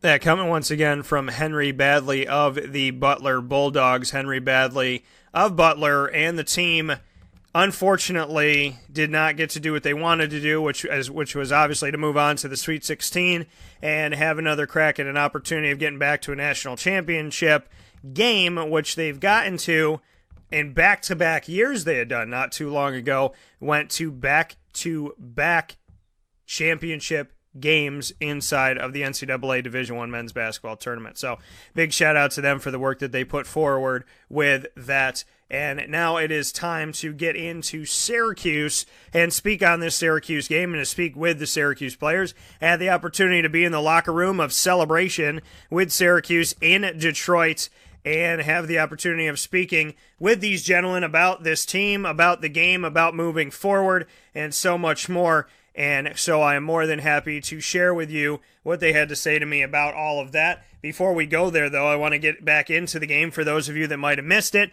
or for those that just want to reminisce about it. Syracuse, I wrote a story, and I definitely want you to go and read this story. You should definitely give it a shout-out, give it an opportunity here. Thank you to so many of you that read it. I couldn't think of a better title. And to be honest with you, I wrote the title at halftime. Because I just had a feeling, because at halftime, without that crazy three, Syracuse, even still, Syracuse 25-22, they're down against Michigan State, and 25-22 at half, that amounts to, in the second half, if it's the same, it's like 40 or 50 points being scored. That's it in total, because you had another 22 and maybe a few more, which is what it was. So Syracuse was having Michigan State play their game in the first half. And so I felt like Syracuse had a chance in the second half. And I wrote this story, and I want to read it to you this morning. And you can feel free to go back and read it, but I want to read this to you. Syracuse doesn't deserve it, huh? That's the title of the story. Syracuse doesn't deserve it, huh? Here we go. With a nice picture of Tyus Battle. 2 years ago, the Syracuse Orange and Michigan State Spartans could have met in the round of 32. But the then second-seeded Spartans fell to the 15th-seeded Blue Raiders of Middle Tennessee before that could happen. Here in Detroit, Michigan, the opportunity did present itself for the now 11th-seeded Orange to take on the third-seeded Spartans in the round of 32 inside of the Midwest portion of the NCAA Division I men's basketball tournament. Michigan State opened the stat books first with 2 free throws from sophomore forward Nick Ward, followed by a 3 by sophomore guard Joshua Langford to get the Spartans out to an early 5-0 lead. Syracuse true freshman forward Marek Dolezaj started attacking early, driving to the rim, which did not fall, but it was still good to see him do it, and then taking a jumper that did, giving the Orange their first points of the game, down 5-2. Fellow true freshman Oshae Brissett went to the rim and attacked for his own first 2 points of the game, getting Syracuse within one possession, 7-4 in the first 4 minutes of regulation. A steal and lay-in by junior point guard Frank Howard would be followed by Dolezaj in the lane for 2 of his own to give the Orange their first lead of the contest at 8-7. Brissett went inside the arc and made his first jumper after missing 2 3-point attempts, stretching Syracuse out to a 3-point lead 10-7. The Orange would allow 3 straight offensive rebounds and 1 trip down the floor for the Spartans, which eventually ended in a 3-pointer by sophomore guard Cassius Winston to give the lead back to the Spartans at 12-10. Howard attacked the basket inside 9 minutes left in the half and made a tough shot off the glass with a hand in his face and would make the following free throw to put the lead back in the hands of the Orange, 14-12. Winston would bring the lead back to Michigan State with a 3 and then beat the shot clock with an assist to Ward for a dunk that gave the Spartans a 17-14 advantage. With 4:37 to play, junior center Paschal Chukwu had picked up his 3rd foul of the game. Howard brought the game back within 3 off of a jumper that answered sophomore guard forward Miles Bridges' first field goal of the game, placing Syracuse behind 20-17. So Howard answering Bridges, 3-point game, still in Michigan State's lead. He would connect at the charity stripe, speaking of Howard, after to bring the Orange within 1 at 20-19, and Brissett would make his first deep shot of the game, a 3 that would tie it at 22 with about a minute before the half. Junior guard Matt McQuaid would get his chance before half, and Moyer would block his try. But then in a strange turn of events, McQuaid caught the ball and pushed it back toward the basket. It hit the backboard and rolled in as the Spartans, as a result, broke the tie at half and went up 25-22. In total, there were 5 lead changes in the first half. The Orange got out of the half down 3 on a miraculous shot by Michigan State, despite the Spartans doubling their rebounding output of Syracuse with 24 rebounds to Syracuse's 12. Michigan State owned the offensive glass in the first half with 11 offensive rebounds to Syracuse's 1 in the first half. Winston opened up the second half with a 3-pointer, his 3rd 3-pointer in the game, and Brissett fouled with making all 3 of his free throws after getting fouled beyond the arc. Sophomore shooting guard Tyus Battle's first field goal of the game would come inside 18 minutes remaining in the second half, getting Syracuse within 3, 30-27. Howard and Battle would connect on baseline jumpers, with Battle being fouled as well and making the subsequent free throw to bring the Orange within 3 once again, this time 35-32. But Bridges, who was held to just 3 points in 16 minutes of the first half, a huge win for Syracuse, would answer with a make from beyond the arc to get the Spartans back out to a 2-possession lead, 38-32, in front of a hometown crowd, 87 miles away from Michigan State University. It was more than a Michigan State home game. From there, though, Syracuse would get out to an 8-0 run, gaining on Michigan State down 38-37. As far as fouls go, the Orange, with 11:56 to play, had 3 players with 3 or more fouls. Chukwu with 4, Dolezaj with 3, and true freshman center Bourama Sidibe with 3. Ward would end the offensive run by the Orange with a make at the rim, but Howard would reply with a tough make inside the arc himself at the other end, getting Syracuse back within 1 at 40-39. Inside 9 minutes to play, Syracuse had 4 players with 3 fouls or more. Chukwu and Sidibe now with 4, followed by Dolezaj and now Howard with 3. Bridges would slam the ball so hard at the 7:28 mark that he would fall, but raise Michigan State to a 44-39 lead. Coming out of the following break in the action, Battle connected on a jumper and his following free throw to get within 2, 44-42. Howard, however, would commit back-to-back fouls in a strange turn of events. Again, another strange turn. And just like that, with 6:39 to go, he had fouled out of the game. Speaking of Frank Howard, he finished with 13 points on 5 for 10 shooting, 2 rebounds, 1 assist, 1 turnover, 1 steal, and he's the only point guard on the team, with the backup being Howard Washington Jr., who barely played and then got hurt and is out for the rest of the season. Battle would take the ball up the floor and get the Orange within 3, 48-45 at the charity stripe with 5:26 to go, and Brissett took the ball down the lane for a hard-fought 2 points to bring the game to 48-47 Spartans. Dolezaj would fight hard underneath the Michigan State basket to gain a rebound and got fouled, making both free throws to give Syracuse a 49-48 lead, their first lead of the second half. Freshman forward Xavier Tillman would make 1 of 2 at the line to bring the Spartans to down 1, 50-49, close after. Battle would come down and nail a jumper inside a minute to give the Orange a 52-49 lead with 45.4 to go. Brissett fouled McQuaid before Michigan State could attempt a 3, which I don't understand why other teams don't do that, and McQuaid made both of his 1-and-1 situation, bringing the game to 52-51 Syracuse. Then Brissett threw the long ball to Battle on a huge trusting factor to Tyus Battle, who chased it down, got under it, and was able to keep himself from going out of bounds as he contacted the ball, held onto the ball, and then got some contact while he was reaching out for it, trying to stay in. 6.1 seconds remaining. He goes to the line with the crowd against him. Goes 2 for 2, 54-51, Syracuse lead. Sophomore guard Braden Bayer followed by fouling Winston before he could attempt a three. Braden Bayer was not noticed out there in the best of senses because he did not give up big time plays. He did not give up shots to the basket. He didn't give up the baseline and give up easy dunks and this, that, and the other. A former walk-on who was granted a scholarship when Geno Thorpe decided to leave the team in the middle of the season. This man, Braden Bayer, a walk-on who gets a scholarship, moves forward into this game, the biggest game that Syracuse has played all season, one-and-done opportunity. This survive and advance NCAA Tournament. You couldn't write a better story. You really couldn't.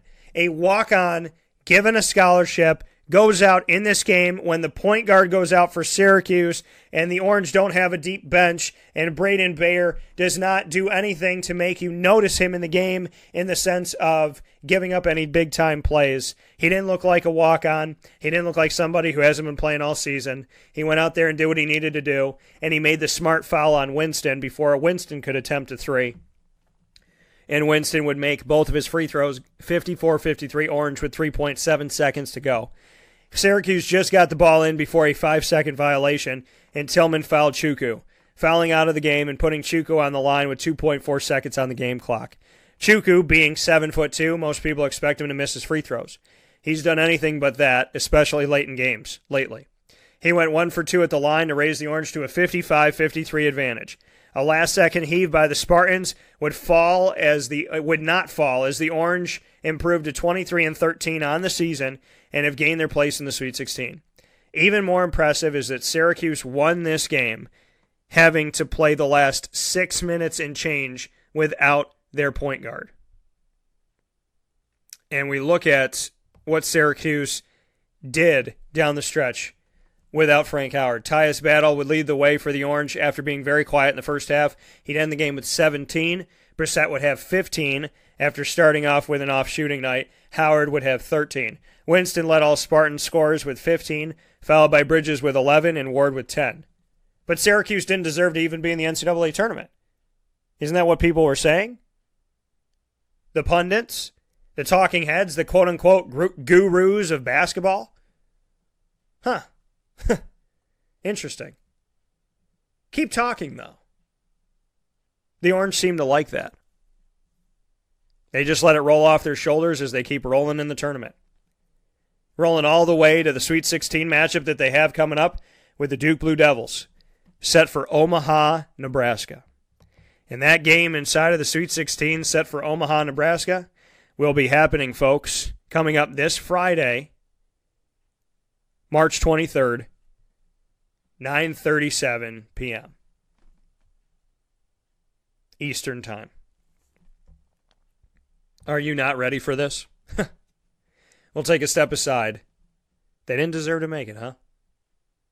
That's funny. I just find that interesting. We'll take a step aside here on Wake Up Call with Dan Tortora, and we will come back with the Syracuse Orange men's basketball team speaking with me here on the show in one-on-one conversations. This is a wake-up call fast break.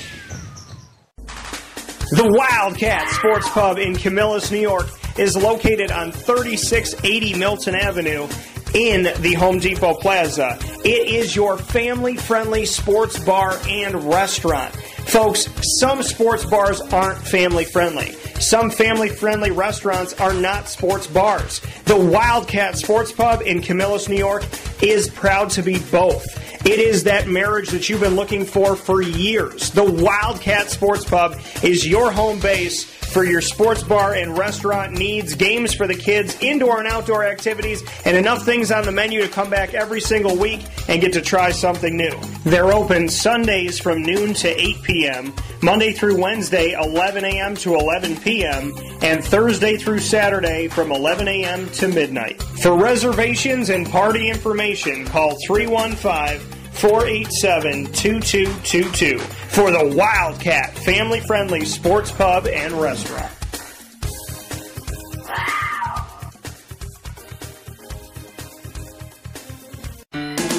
Hi, this is Kira from Looking Glass Events, where we're always giving you a reason to celebrate. Whether you have a small business, large business, personal event, or wedding, we are available to plan and coordinate your dream event to life. Every detail, every step, Looking Glass Events is working with you all the way. Call us at 315-702-4653. That's 315-702-4653. Or contact us through our website, lgweddingsandevents.com. Looking Glass Events, giving you a reason to celebrate. The Penn and Trophy Center on 111 East Willow Street in Syracuse, New York, has been making memories for Central New York for over 60 years. It has the trophies for your teams, and when you walk in there, it's so much more than just that. When you walk into the Penn and Trophy Center, you are immersed in the reality that anything can be customized, anything can be engraved, whether it's for your anniversary, your wedding, your bar mitzvah, your birthday party, whatever you want to do with that memory, that watch from grandpa, or that bracelet from mom, or that wedding ring that's been passed down through your family. If you want to get something engraved with a memory to last a lifetime, the Penn and Trophy Center, 111 East Willow Street in Syracuse, New York, where memories are made and where memories last a lifetime. Welcome back here to Wake Up Call with Dan Tortora on wakeupcalldt.com, your one-stop sports shop, and on mixlr.com/wakeupcalldt. Proud to be here with you every Monday through Friday from 9 a.m. to 11 a.m. Eastern Time. And at this part of the morning menu, as we're back in studios in Syracuse, New York, we've only been here, this is the second time in 2 weeks that we've been in the studios. We've been out in Dayton, Ohio, we've been out in Detroit, Michigan, and we've been in Brooklyn, New York, doing the show live on location from each of those places. And thank you to the hospitality of all three cities that we had a ton of fun in. With that being said, we are back here, and it is now time to hear from the Syracuse Orange in my one-on-one conversations with Syracuse following their opportunity to move on to the Sweet 16 and taking that opportunity and handling Michigan State. Here's what Paschal Chukwu had to say to me. We always joke around about him making free throws. It's kind of a running joke between him and I of the last 3 games at least. And I went up to him and I was like, I told you about making free. What is this? He's 7'2". You're still making them. The hell's going on? And so this is what he had to say about making it his free throw down the stretch. Obviously it's not something new. I just went there. They were making changes. I just took my time, relax, focus on my routine, and try and stay as calm as possible and knock them down. When you look at the outside voices, some people that were saying this team didn't deserve to get in the tournament, didn't deserve an opportunity, complaining about you only score 57 points to win or 60 points to win. When you hear all that on the outside, does that bring motivation and a chip on your shoulder? It definitely does, but again, it's not up to them. If it's up to a lot of people, we wouldn't be here. But I try to not pay too much attention to what a lot of people are saying and just focus on what we have to do as a team. You don't have a lot of players on the squad as far as depth-wise, and there's foul trouble with yourself, with Marek, with Bourama, and with Frank Howard. Just what you can say about still going out there and giving everything you got despite the foul trouble. There is nothing else we can do except give you 100%. Foul trouble or no foul trouble, but that says a lot about this team because when Frank fouled out, his next man stepped up, Braden, who hasn't played all year, and he was great on defense and made a couple offensive plays. It's all about if it's your turn, you just step up and try and make the right play. to see this team move on and to be the guy that made the final point in this game, just what that means to you? I mean, it does mean a lot, but again, it's foul shot. So, like when I stepped up there, I was just thinking we were up one. If I make both,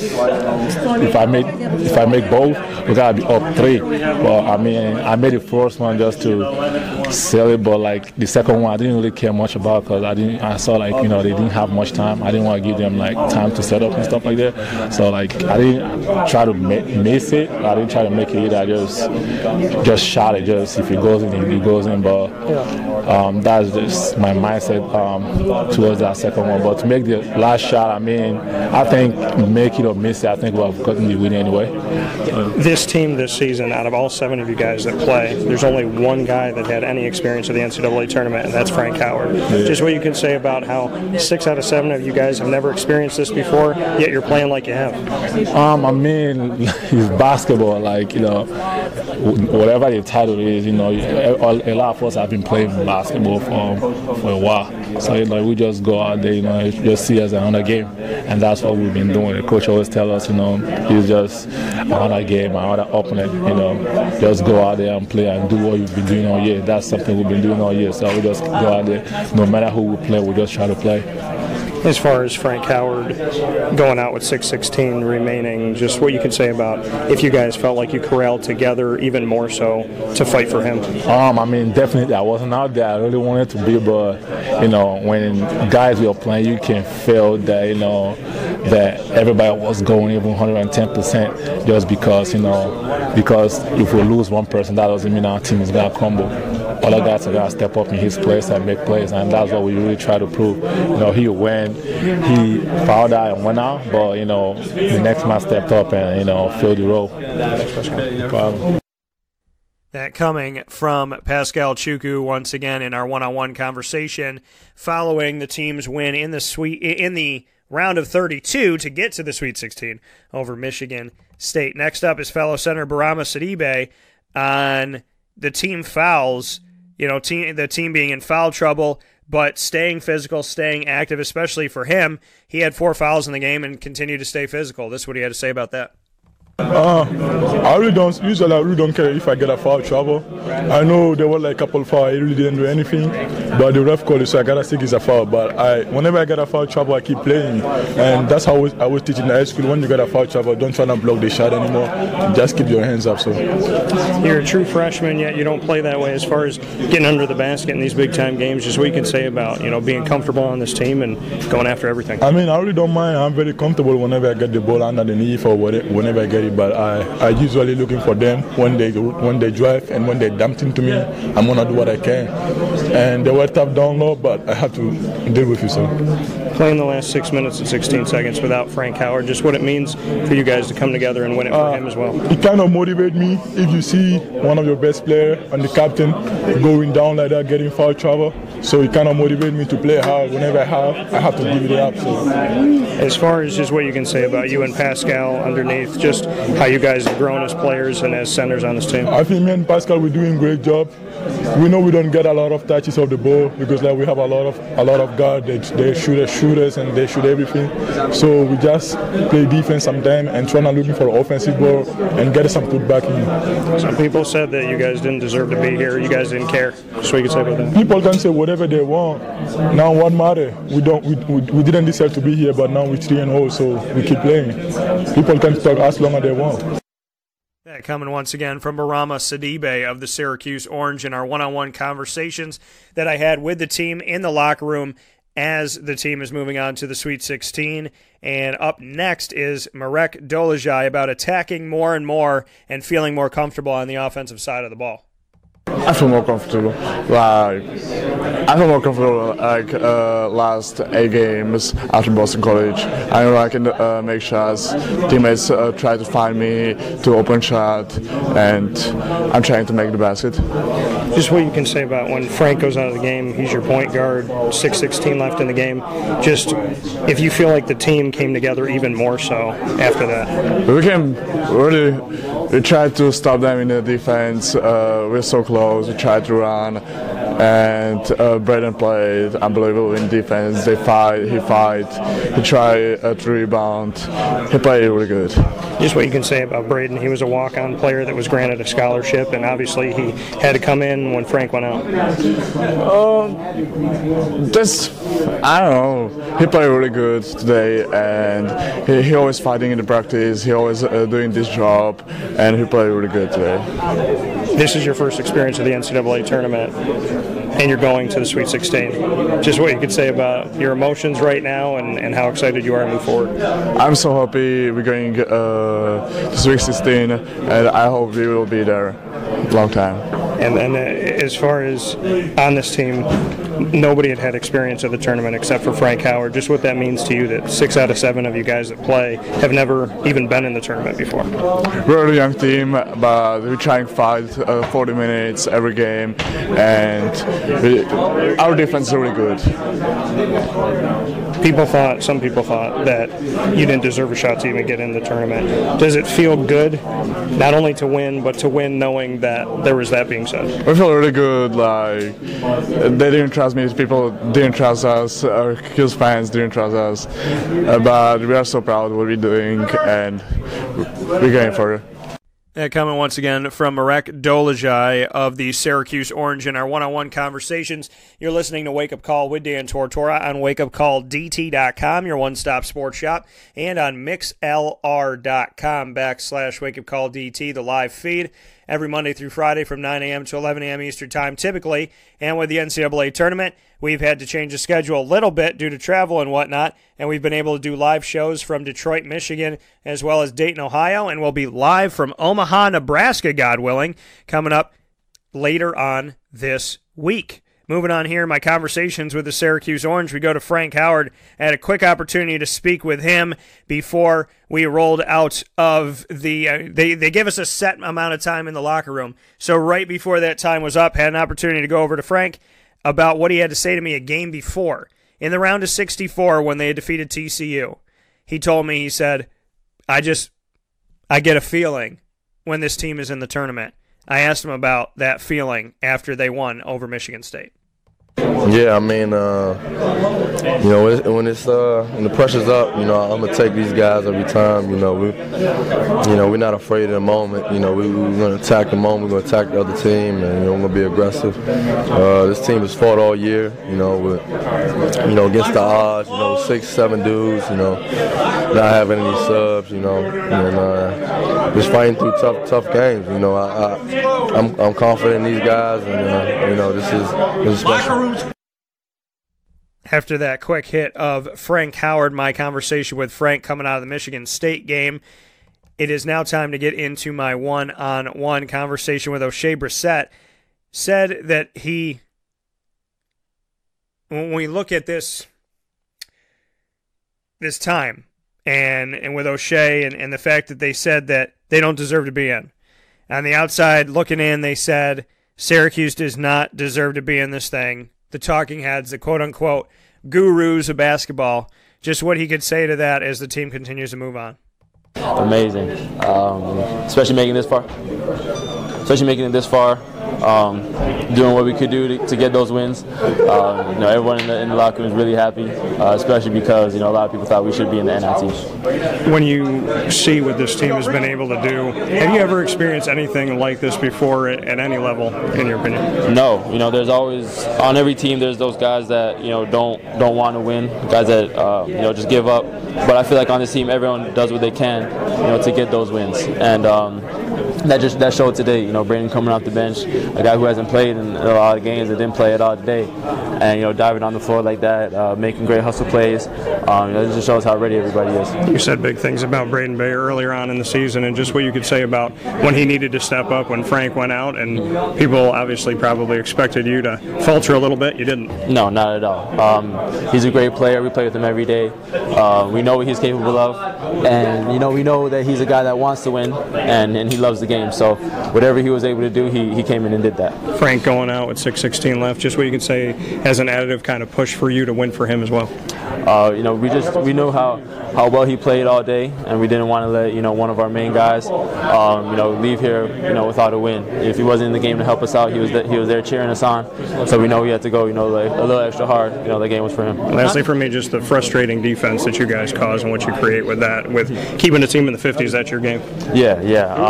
That just shows how ready everybody was today, flying around on the defensive end. We knew what it take to get that win, and they're a great three-point shooting team. So once we flew out on their shooters, it really helped us out.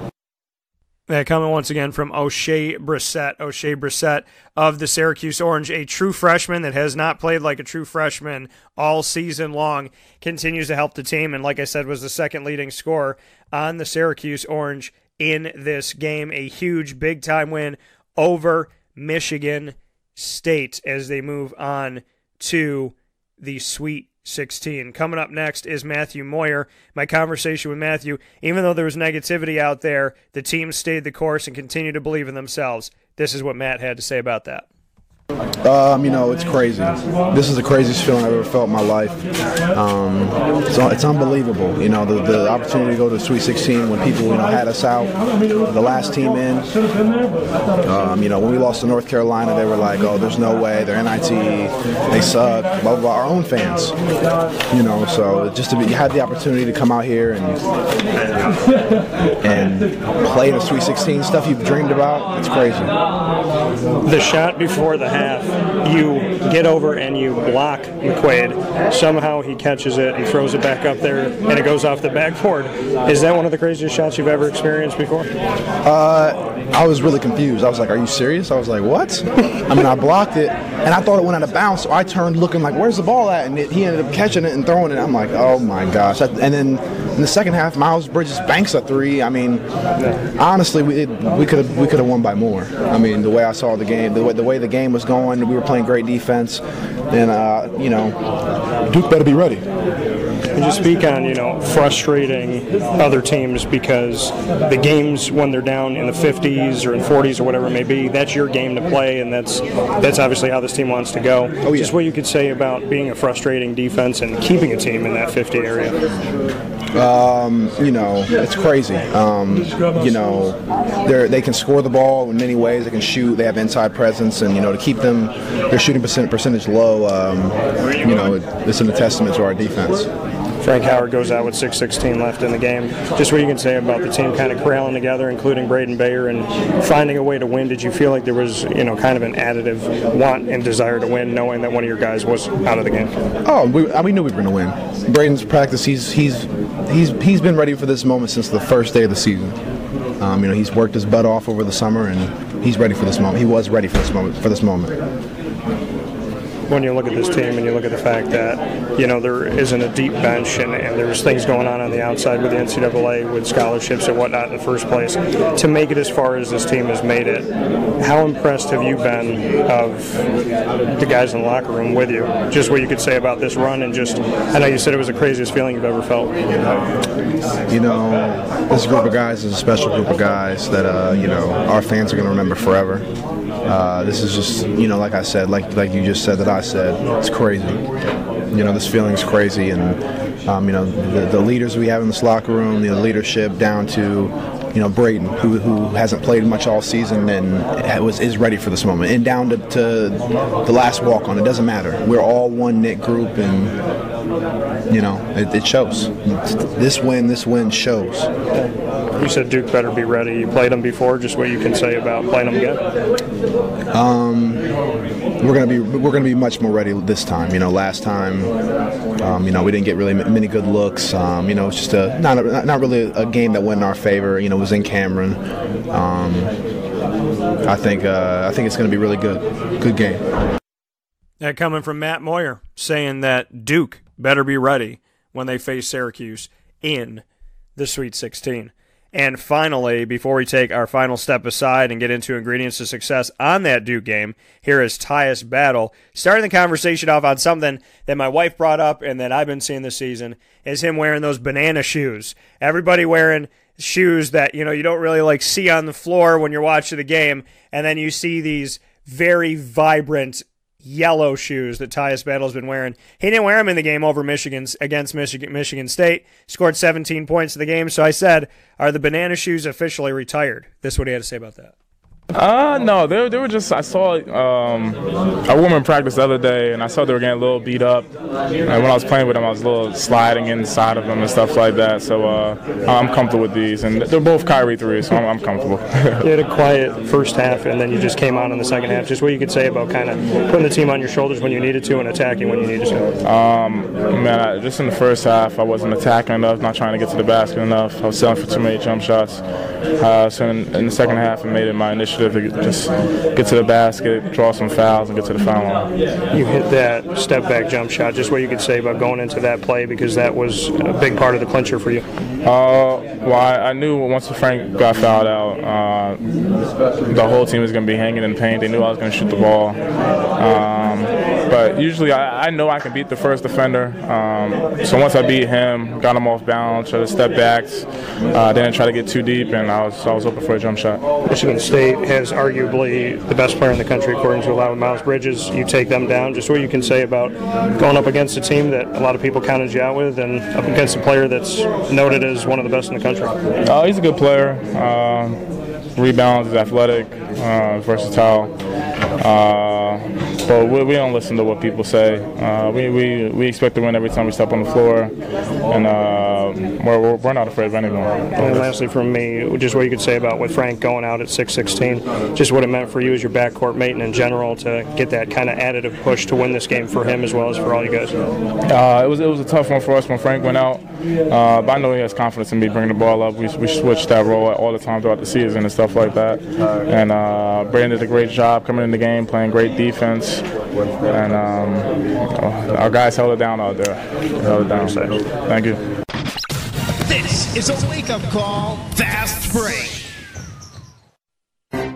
Gear up with the real deal at Dreisig Apparel, creating what people are going to see and learn about you before they even meet you. Gear up for what you need for your team, business, or event. So look professional, look good, and feel good. Outfit yourself at DreisigApparel.com. That's DREISSIG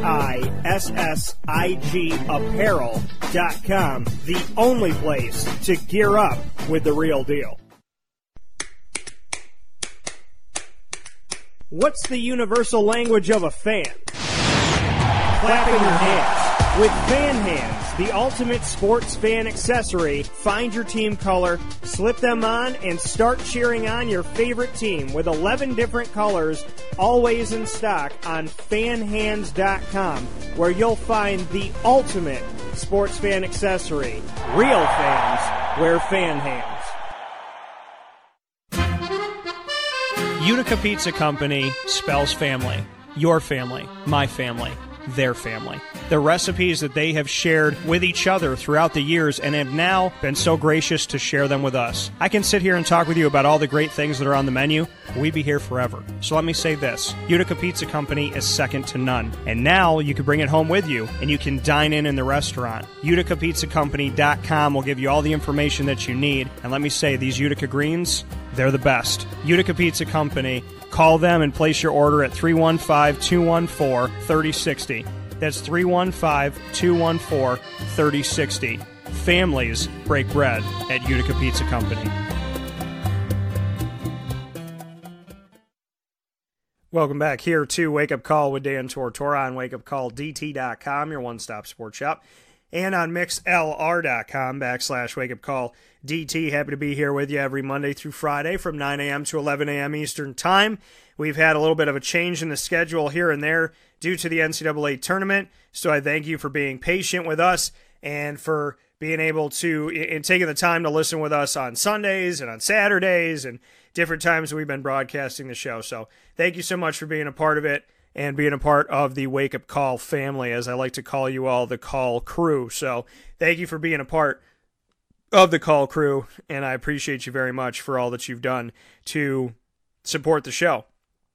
Whether it's going on to the Right Now page of wakeupcalldt.com and reading one of the over 500 articles or it's listening to the show live every Monday through Friday from 9 a.m. to 11 a.m. Eastern Time on mixlr.com/wakeupcalldt, following on Twitter at CallDT, on Instagram at wakeupcall_DT, on Facebook at wakeupcalldt, or it's watching youtube.com/wakeupcalldt, or you go on wakeupcalldt.com and you're clicking on the RSS feed or the downloadable app powered by Podbean or the iTunes podcast, or now on TuneIn Radio. If you look up Wake Up Call with Dan Tortora, we're there too.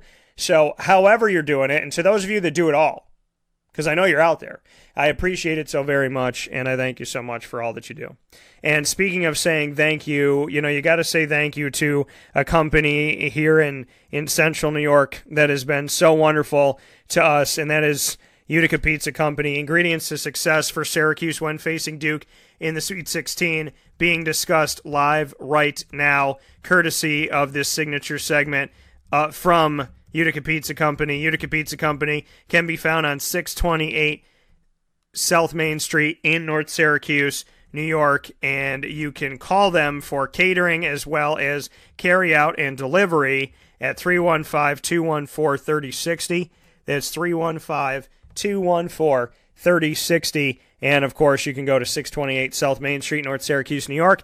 If you go to your local Price Chopper, as well as going out to Spira's and Nichols, you will find the jarred sauces from Utica Pizza Company, as well as their tomato pie. So you can buy it in your local grocery stores. You can have it catered to you. You can have it delivered to you. You can go and pick it up, and you can dine in on site, on location at 628 South Main Street in North Syracuse, New York, right by Sweetheart Corner. So many different ways to get yourselves involved, and thank you to everybody that does head out to enjoy some Utica pizza and the Wake Up Call #1 pick, chicken Riggy pizza. With that being said, let's get into the ingredients to success for Syracuse and to have a win over Duke. If Syracuse wants to defeat Duke, this is how the Orange have to do it. Well, I would say first and foremost, take the blueprint of what you did against Michigan State. Yes, Michigan State, they, for some odd reason, it was funny. I said it would kind of be, the Vermont way or the Albany way, or, the Wake Forest way, whatever that may be, beating Syracuse by just launching up a ton of threes. I thought that Michigan State had more talent to utilize inside. I thought that, and that was no disrespect to the other teams I was saying. I'm just saying, like, when Vermont plays Syracuse, they just lived and died by the three. And there's teams that do Cornell, live and die by the three. There's they set up to play Syracuse. They want to beat the 2-3 zone, so they launch threes, and they hope that they'll be 50, 60, 70% from three-point range so they could get out of the thing alive and get a victory over the Orange. Well, Michigan State, I just thought with Tom Izzo and his history of coaching and his intelligence of kind of knowing how to decipher and break things down to being one of the best coaches in the game, with no disrespect to anybody else, that he would be somebody who would take care of business and know that he has Miles Bridges, arguably the best player in the country, and his teammates definitely think so. I mean, in my mind, I'm thinking here going, okay, they're going to use Miles Bridges. He's going to get involved in transition. They're going to try and get him 20 points in this game. He's going to attack inside. He only had one dunk with 7:48 left in the game. Only one dunk. That made me stop and say, that's amazing. Only one dunk, only one time, slamming it home where you took a step back and you're like, okay, that's Miles Bridges. But Cassius Winston, he made a few threes here and there. The thing is, Syracuse's defense, when Miles caught the ball and he had the basket over his left shoulder, they swarmed him and he passed it off. And that's the thing, is as good as Miles is, the confidence factor. When Syracuse collapsed on him, I thought he would go, whatever, I'm Miles Bridges, and just take it to the rack. More often than not, he didn't. If they fronted him, he would give the ball up. And I feel like that has to do with youth. We talk about the NBA loves prospects, that they want to try and figure out what they're going to do and the potential and yada, yada, yada. Well, with Miles Bridges, another year could help his confidence. And I know it's crazy to say that Miles Bridges isn't confident, but if he was confident to the max, 100%, then when he caught that ball and had a hand in his face, he would go, whatever, I'm going to take you to the basket now. And he didn't do that 9 times out of 10. He didn't do that 9.8 times out of 10 against Syracuse. And it helps that Syracuse was going up against a Michigan State team that had an off night shooting from 3-point range. But ultimately, the Orange's defense has played 3 really strong games in a row in this tournament against Arizona State. There's no reason why they should have been down that game. I said that repeatedly. And I'm not trying to disrespect Arizona State. Syracuse was better than them in that game. They just weren't making shots. They weren't attacking the basket. And I'm watching them going, this defense is doing everything for this team. This defense is doing everything they need to do. Syracuse should not lose this game because this defense has given them everything. They've said to the defense of Syracuse allowed the offense of Syracuse against Arizona State to be like, you know what, score, let's maybe get to 60, we'll be okay. And then against TCU, you have at least 5 3-point shooters. I'm in their practice. They're shooting threes like crazy, launching them up, making a ton of them. And I see them as kind of a beehive type of swarm. And then you got Jamie Dixon, who knows how to coach against Syracuse's zone.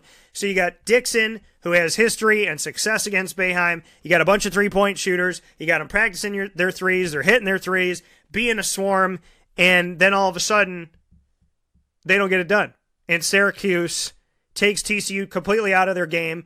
And TCU plays Syracuse's game for what I consider to be the better part of 40 minutes, like 39 of 40 minutes, they were playing Syracuse's game. And then you fast forward to Michigan State, and Michigan State's launching up threes, and I'm completely confused that Tom Izzo isn't putting the ball inside, isn't dumping it to Nick Ward, because in my mind, I'm like, okay, Syracuse doesn't have a lot of players. You know that Paschal Chukwu has been known to foul. You know that Bourama's been known to foul because they're very physical and they want to get after it and they want to block every shot that comes their way. And it's like they take personally if you get to the basket by them. So they're going to attack you as often as humanly possible. So I thought, okay, Izzo's going to attack them inside. He's got Ward and he's got Bridges. But he didn't. So Syracuse has to understand that Coach K, in this situation, a lot smarter than Tom Izzo against the 2-3 zone. He's already beaten Syracuse once, and in this game that they played Syracuse, they won 60-44 at home for Duke. And when we go to how the team did, Wendell Carter Jr. had 16 in the game. Marvin Bagley III had 19. Grayson Allen only had 6. So Syracuse with Grayson Allen, here's the thing. Grayson Allen went 3 for 9 on his field goals, 0 for 6 from 3. We know when Grayson Allen gets going from 3-point range, he is a pain in the butt to try and stop. He opened up a game in the ACC tournament where he hit 5 threes. He was 5 for 5 in the first half, and at one point, and they were all 3-point shots. So, to me, you look back at that game and say Syracuse lost by 16, and Grayson Allen was a non-factor in the game. Ingredients to success, keep him a non-factor, obviously. Get your hands up in his face, front him, and be ready. The hard thing about Duke, and I thought that this would be a difficult thing about Michigan State, is that they have an inside and outside game. They can move the ball around and do what they got to do, and we know Cassius Winston can hit some threes, but they have Miles Bridges, and Bridges wants to shoot from all over the floor. So, but I thought that they would back Syracuse down more. I thought they would attack the basket more underneath. And I feel like in the case of Marvin Bagley III and Wendell Carter Jr., they're going to do that. Marvin Bagley's going to attack the basket like crazy. And he had 19 points in 31 minutes against Syracuse, 8 for 9, all inside the arc in that game. So there's a lot of talent on this team. There's Gary Trent Jr., there's, Trayvon Duval, there's Grayson Allen, there's Wendell Carter Jr., there's Marvin Bagley III, and so on and so forth. So I can argue that there's more weapons on this Duke team, but I thought there was a lot of weapons on Michigan State's team. So if Duke wants to live by the 3, die by the 3, and Grayson Allen has an off night, and some of these guys have an off night, then Syracuse has a big shot in this, a big chance in this. Syracuse's biggest ingredient to success in this game is to get out scoring and get scoring early. Make the first bucket. Be the first to get on the stat sheet. Be the first hit.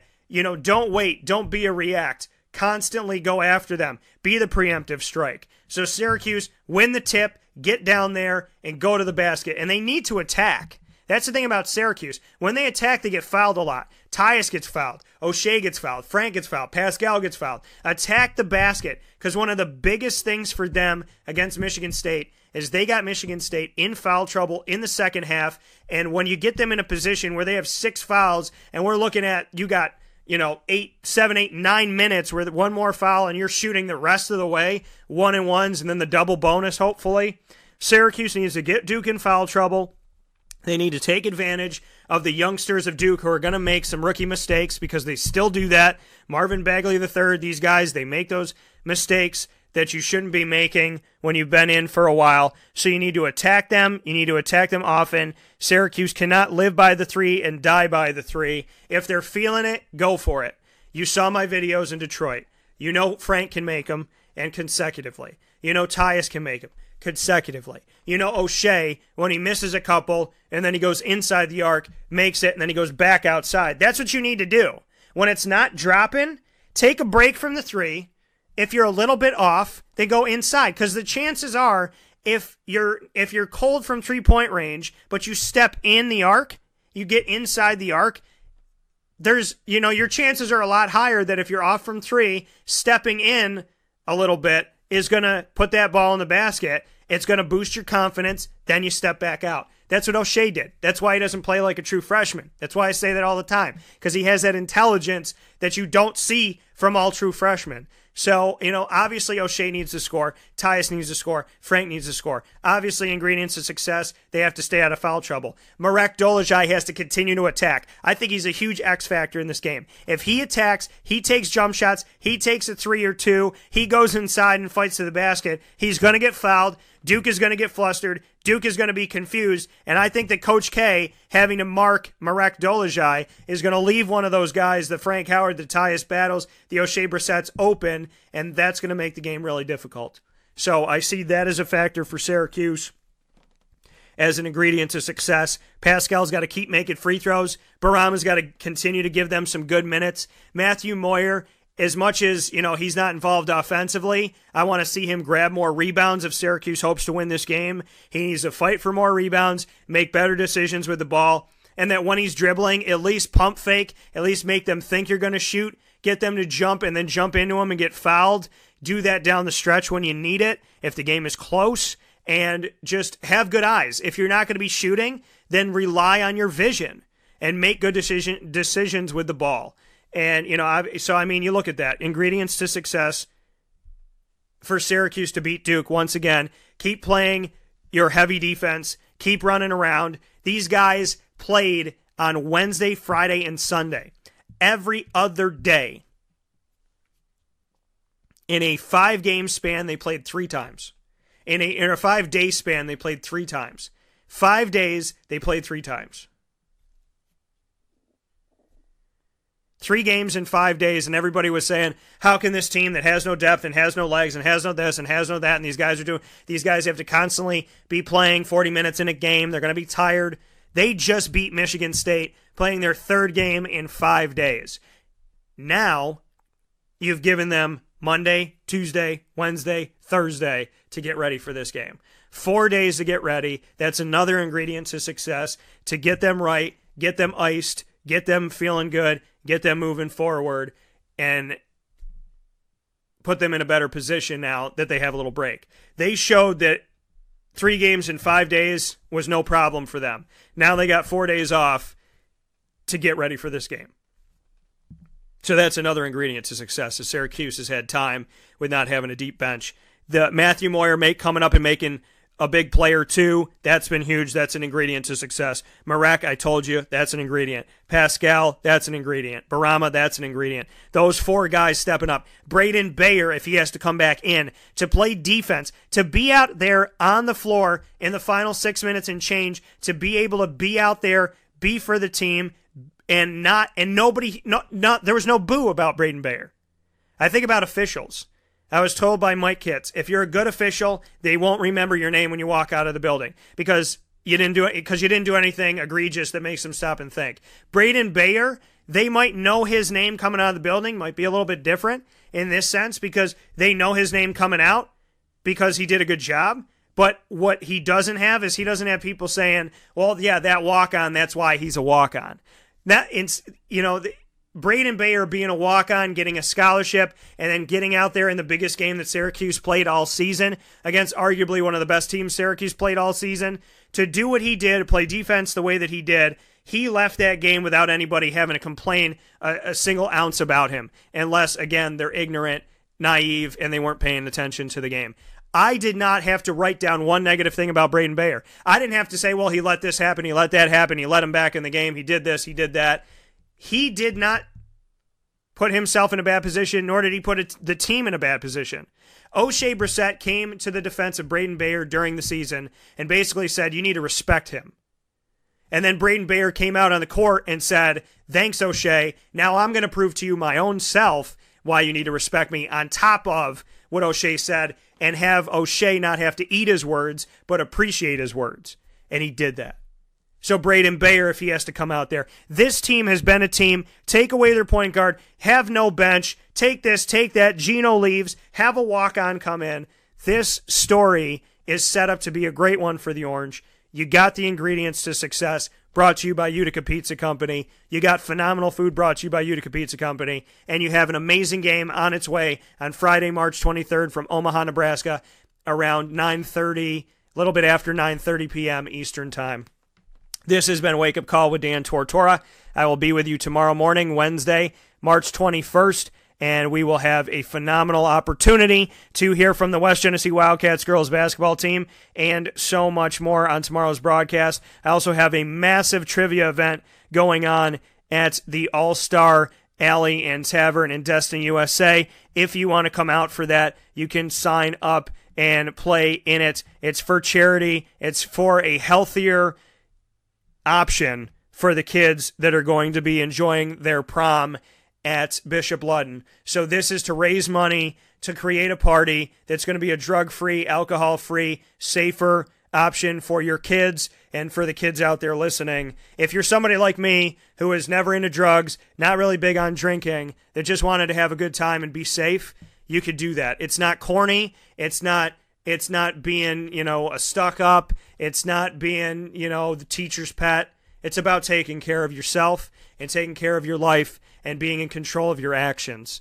So, with that being said, I thank I thank Bishop Ludden for giving me the opportunity. I thank All-Star Alley Tavern for giving me the opportunity, and I can't wait to get out there. We have almost 20 teams right now. It's going to be a huge event, and I'm ecstatic about it. And I'm also doing trivia tonight, so back-to-back. I'll be at Sammy Malone's at 6:30 p.m. in Baldwinsville on 2 Oswego Street. So come see me at Sammy Malone's tonight at 6:30, and then head out to Destin, USA tomorrow night and hang out with me there for our big Bishop Ludden thing. And I'm going to put up something on Facebook, Twitter, and Instagram about it, so you got the info. In the meantime, God bless you. Have a great day. Stay close to wakeupcalldt.com and make sure you go to wakeupcalldt.podbean.com for over 930 broadcasts that you don't want to miss. God bless you, and God bless every single person of every background, every color, every sexual orientation, every ethnicity, every amount of money in this world, because you're all important. We all are together. Have a great day, folks, and I'll talk with you soon.